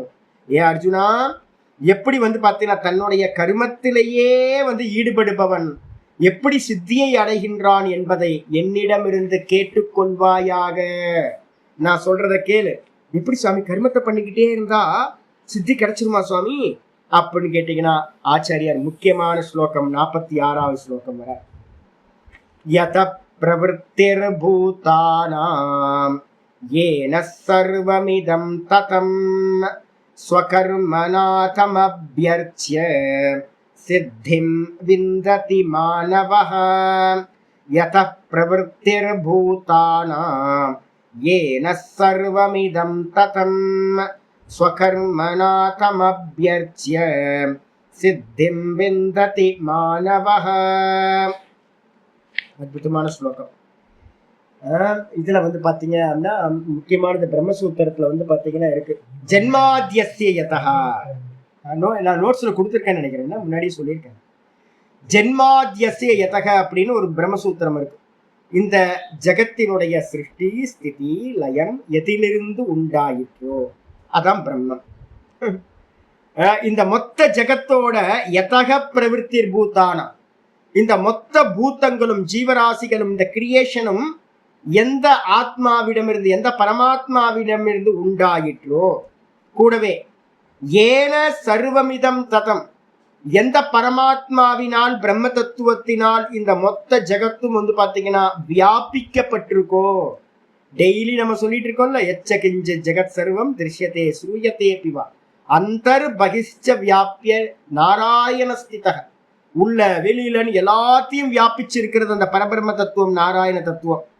அப்படிப்பட்ட அந்த தத்துவத்துல வந்து பாத்தீங்கன்னா என்ன பண்ணணும், அதை ஆராதனை பண்ணி அதை அடையணும், அந்த ஈஸ்வர தத்துவத்தை அடையணும். அப்ப ஈஸ்வர தத்துவத்தை அடையறதுக்கு என்ன சுவாமி பண்ணணும், அந்த பிரம்மத்தை அடையறதுக்கு அப்படின்னு கேட்டா ஸ்வகர்மநாதம் அபியர்ச்சிய. இதாங்க முக்கியம். இந்த மொத்த இது வரைக்கும் வந்ததுல ரெண்டு விஷயம். ஒண்ணு என்னன்னு கேட்டீங்கன்னா, அவன் கர்மத்துல பந்தப்பட்டிருக்கான். கர்மம் என்னன்றதுன்னு கேட்டீங்கன்னா, சத்துவ ரஜஸ் தமஸை வச்சுக்கிட்டு கர்மங்கள் விபாகமா இருக்கு. நம்ம அதுக்குள்ளாரே சுத்திக்கிட்டே இருக்கோம். கர்மத்திலிருந்து விடுபடாம நமக்கு மோட்சம் இல்லை. அப்ப கர்மத்துல இருந்து விடுபடுறதுக்கு என்ன பண்ணணும், ஃபர்ஸ்ட் ஸ்டெப்பே வந்து பாத்தீங்கன்னா ஸ்வகர்மநாதம் அபியர்ச்சிய தம் ஈஸ்வரம். அந்த ஈஸ்வரனை நாராயணனை என்ன பண்ணணும், ஸ்வகர்மனா அபியர்ச்சிய தன்னுடைய கர்மங்களால் ஆராதனை செய்து. அதுக்காக தான் நான் சொல்றேன், ப்ரோக்ராம் போட்டு கர்மயோகம் இல்ல. கர்மயோகம் காலையில எந்திரிச்சதுல இருந்தே கர்மயோகம் அபியாசத்துல கொண்டு வந்துடலாம். நான் வந்து பாத்தீங்கன்னா ராத்திரியில முடிச்சேன் அப்படின்னா முதல் முடிப்புலயே நான் ஈஸ்வரனை கொண்டு வந்துடுவேன். நடுவுல 2 மணிக்கு 1 மணிக்கு எந்திரிச்சா கூட முதல் தாட் வந்து பாத்தீங்கன்னா ராத்திரியில என்ன சொப்பனம் போச்சு அப்படின்னா அதுல இருந்து ஆரம்பிப்பேன். ஈஸ்வரன் வந்து பாத்தீங்கன்னா உள்ள வந்து ஆனந்தமா இருக்காரு அப்படின்னு தான் ஆரம்பிப்பேன். ஆரம்பிக்கும் போதே ஈஸ்வரன் தான் ஆரம்பிப்பேன். அதே மாதிரி நான் முடிக்கும் போது வந்து கடைசி தாட்டு நாராயண ஸ்மரணம் பண்ணிட்டு தான் வந்து பாத்தீங்கன்னா முடிக்கிறது. காலைல எந்திரிச்சோன்னு வந்து பாத்தீங்கன்னா மலையை பார்த்து ஒரு நமஸ்காரம் போட்டுட்டு தான் எல்லா வேலையும் ஆரம்பிக்கிறது. அப்போ வந்து பாத்தீங்கன்னா எந்த காரியம் பண்றதா இருந்தாலும் காயா வாச்சா மனசா எல்லா காரியத்துக்கும் வந்து பாத்தீங்கன்னா ஈஸ்வரனையே கொண்டு வர்றது, ஈஸ்வர ஆராதனையா பண்றது, பிராக்டிஸ் பண்ணிக்கிட்டே இருக்கிறது இதை. அப்ப வந்து பாத்தீங்கன்னா ஆச்சாரியர் சொல்றாரு, அந்த ஈஸ்வரனை நாராயணனை என்ன பண்ணணும் அப்படின்னா ஸ்வகர்மனா தன்னுடைய கர்மத்தினால் அர்ச்சனை பண்ணி பூஜா பண்ணி என்ன பண்ணணும், சித்தி விந்ததி மானவஹா. மனிதர்கள் வந்து பாத்தீங்க அப்படின்னா சித்தியை அடைகின்றான். இந்த மனிதன் சித்தியை அடைகின்றான். கர்மஜா சித்தின்னு சொல்லக்கூடிய சமநிலையை அடையணும் அப்படின்னா எந்த ஒரு புலம்பலும் இல்லாம, ஐயோ நான் மாட்டிக்கிட்டேன் அப்படின்லாம் எங்கேயும் போய் சொல்லாம இது பண்ணாம ரொம்ப இன்வால்வோட வந்து பாத்தீங்க அப்படின்னா ஒரு அர்ச்சனை பூஜனை பண்ற மாதிரி தனக்கு விதிக்கப்பட்ட கர்மங்களை வந்து பாத்தீங்கன்னா ரொம்ப லவ்வபிளா வச்சுக்கிட்டு வந்து பாத்தீங்கன்னா பிரியமா இத அர்ச்சனையா ஆராதனையா பண்றோம் அப்படின்னா உங்களுக்கு என்ன கிடைச்சிடும், மனசோட சித்தி சமநிலையானது கிடைத்து விடும். இதுதான் முதல் உபாயம். கர்மம் பந்தப்படுத்தும். அந்த கர்ம யோகமா நீங்க பண்ணீங்க அப்படின்னா அந்த கர்மம் என்ன ஆகும், யஜ்ஞார்த்தாத் கர்மனோன்யத்ர லோகோயம் கர்ம பந்தனக. 3:9 3:8 3:9 நல்லா புரிஞ்சுக்கணும். யஜ்ஞமா இல்லாம நீங்க கர்மம் பண்ணினீங்க அப்படின்னா, யஜ்ஞார்த்தாத் கர்மனோன் யத்ர லோகோயம் கர்ம பந்தனக, நீங்க ஈஸ்வர ஆராதனை மாதிரி மனசுல நினைச்சுக்கிட்டு ஒரு கர்மத்தை பண்ணாம பண்ணினீங்கன்னா அந்த கர்மம், அது எவ்வளவு பெரிய கர்மமா இருந்தாலும் உங்களை பந்தப்படுத்தும். அதே நேரத்துல வந்து பாத்தீங்கன்னா எந்த கர்மத்தை வந்து பாத்தீங்கன்னா ஆச்சாரியர் சொல்ற ததர்த்தம் கர்ம கௌந்தேயே, அர்ஜுனா நீ என்ன பண்ணு, ஒவ்வொரு கர்மத்தையும் யஜ்ஞமா பண்ணு. யஜ்ஞமா பண்றதுன்னா என்ன அர்த்தம்? ததர்த்தம் கர்ம கௌந்தேய முக்த சங்க சமாச்சாரம். என்ன பண்ண, அபிமானத்தை விட்டு, நான் க்ஷத்திரியனா பிறந்துட்டேன், நான் சூத்திரனா பிறந்துட்டேன். ஒரு அம்மா வந்து என்கிட்ட அடிக்கடி ஃபோன் பண்ணி நாங்கள் ஸ்திரியா பிறந்துட்டோம் சாமி, நாங்கள் என்ன பண்ணுறோம், மூஞ்சி 4 குத்து. நான் பேசிக்கிட்டே இருக்கேன், ஸ்திரியாவது மண்ண கட்டிய வேஷம் தானே எல்லாம். நான் ஸ்திரியா பிறந்துட்டேன், நான் பிராமணனா பிறந்துட்டேன், நான் க்ஷத்திரியா பிறந்துட்டேன், நான் சன்னியாசி ஆகிட்டேன், எல்லாம் வேஷம். அப்போ என்ன பண்ணணும்னு கேட்டிங்கன்னா, ஸ்திரியாவது புருஷனாவது எல்லாத்தையும் தூக்கி போடுங்க. ஒரு ரோல் கொடுத்துருக்கு, உள்ளே இருக்கிறதெல்லாம் ஒன்று தானே. இந்த வேஷத்தை எடுத்துருங்க. வேஷத்தை எடுத்துட்டீங்கன்னா சூக்ஷ்ம தேகத்துக்கு ஏதாவது ஜாதி இருக்கா? சூக்ஷ்ம தேகத்துக்குலாம் ஜாத்தியே இல்லைங்க. அப்போ வந்து பார்த்தீங்கன்னா என்ன பண்ணுவீங்க அப்படின்னு கேட்டிங்கன்னா, உள்ளே இருக்கிறதுக்கு தான் வந்து பார்த்தீங்கன்னா முக்தி தேவை. அப்போ அபிமானத்தை விட்டுட்டு எனக்கு இது கிடைச்சிருக்கு அது கிடைச்சிருக்குன்னு பெருமையும் பட்டுக்காம, தன்னை ரொம்ப கீழாவும் நினைச்சுக்காம, முக்த சங்க பற்றுதல் இல்லாதவனா சமாச்சார உன்னுடைய கருமங்களை நீ ஆற்றுவாயாக. அப்படி பண்ணும்போது யஜ்யமா பாவிச்சிங்க அப்படின்னா உங்களுக்கு சித்தி கிடைச்சிடும் அப்படின்னு சொல்லி இதோட இங்க நிக்கட்டும். நாளைக்கு மீடியா பார்க்கலாம். ஓம் பூர்ணமத பூர்ணமிதம் பூர்ணாத் பூர்ணமுதச்யதே பூர்ணஸ்ய பூர்ணமாதாய பூர்ணமேவாவசிஷ்யதே. ஓம் சாந்தி சாந்தி சாந்தி. ஹரி ஓம் ஸ்ரீ குருभ्यो நமः. ஹரி ஓம். ஓம் ஸ்ரீ கிருஷ்ணாய பரமாத்மனே நமः. ஸ்ரீ கிருஷ்ண கிருஷ்ண கிருஷ்ண காயேன வாசா மனசேந்திரியைர்வா புத்தியாத்மனா வா பிரகிருதேர் ஸ்வபாவாத் கரோமி யத் சகலம் பரஸ்மை நாராயணாயேதி சமர்ப்பயாமி.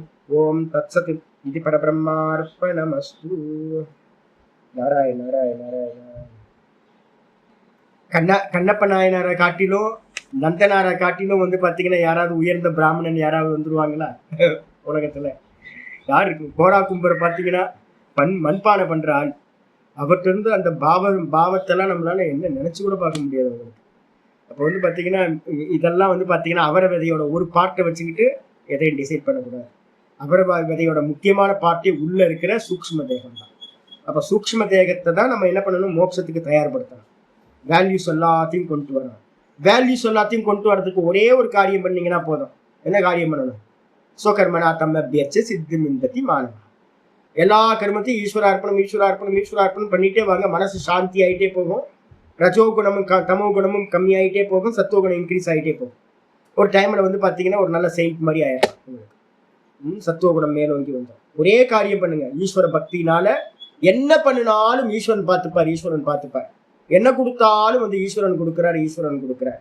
எந்த மறுமறிங்க இல்லாம புலம்பல் இல்லாம ஜீவனம் ஈஸ்வரனோட ஆக்ஞால நான் ஒரு ஸ்லேவ் மாதிரி காரியம் பண்றேன். பிரித்தியவத்து கருவோமி, வேலைக்கான மாதிரி நான் பண்றேன் அப்படின்னு மனசுல வச்சுக்கிட்டு நம்ம காரியத்தை பண்ணிக்கிட்டே போவோம். லாபம் நஷ்டம் எது வந்தாலும் வந்து பாத்தீங்கன்னா பிரசாதம் பிரசாதம் பிரசாதம். நான் பண்ற கர்மங்கள் எல்லாம் ஈஸ்வர அர்ச்சனை ஆராதனை, அவ்வளவுதான். இப்ப நான் என்ன பண்ணுவேன்னு கேட்டீங்கன்னா, அர்ச்சனை பண்ணும்போது மனசு ஆறவே ஆறாது. புஷ்பம் பறிக்கும் போதே பார்க்கணும். புஷ்பம் பறிச்சுக்கிட்டே இருக்கிறோம்னு வச்சுங்களேன். பிடிச்ச புஷ்பமோ இல்லை வில்வமோ ஒன்று எடுப்போம். ஐயோ பத்மா, அந்த அந்த வில்வம் வந்து இலை வந்து கோச்சுக்குள்ள என்னை வந்து பார்த்தீங்கன்னா ஈஸ்வரனுக்கு போடாமல் இருக்கே அப்படின்னு இன்னொரு இலையை பறிப்போம். அதே போல் இன்னொரு இலை கோச்சுக்குள்ள அப்படின்னு நம்ம பறிக்க போனது கொஞ்சோண்டு இருக்கும். பறிச்சுக்கிட்டே போவோம், திருப்தியே வராது. அப்போது ஒரு காரியத்தை நீங்கள் அர்ச்சனைக்காக ஈஸ்வரனுக்காக பண்ண ஆரம்பிச்சிங்கன்னா என்ன ஆகும் தெரியுங்களா?